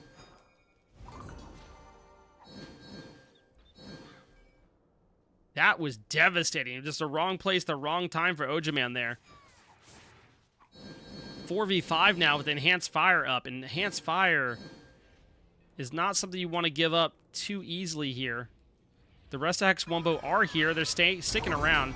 Kajones eating a little bit of damage here. But they're not burning it very fast. They're just kind of chilling back. Dr. Killjoy is low. Kajones blinks in, but doesn't get anything for it. Has to go up in the air. There's the ult in by Munchinboo. Gonna get that attack speed slow going, but up in the air is the Cambazots, and now Cecil gets a grab, and Dr. Killjoy's gonna take a spill. River's Rebuke holds them in. They're gonna have to shell if they want their way out. They do shell.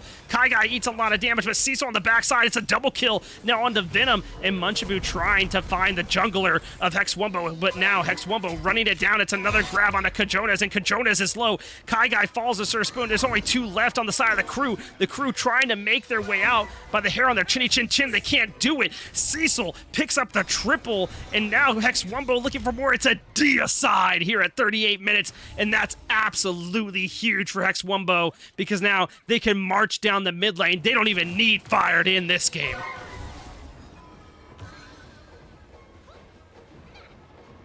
It's the bird, it's the Titan next, and this game set match is gonna go to Hex Wumbo off of an insane play by their jungler.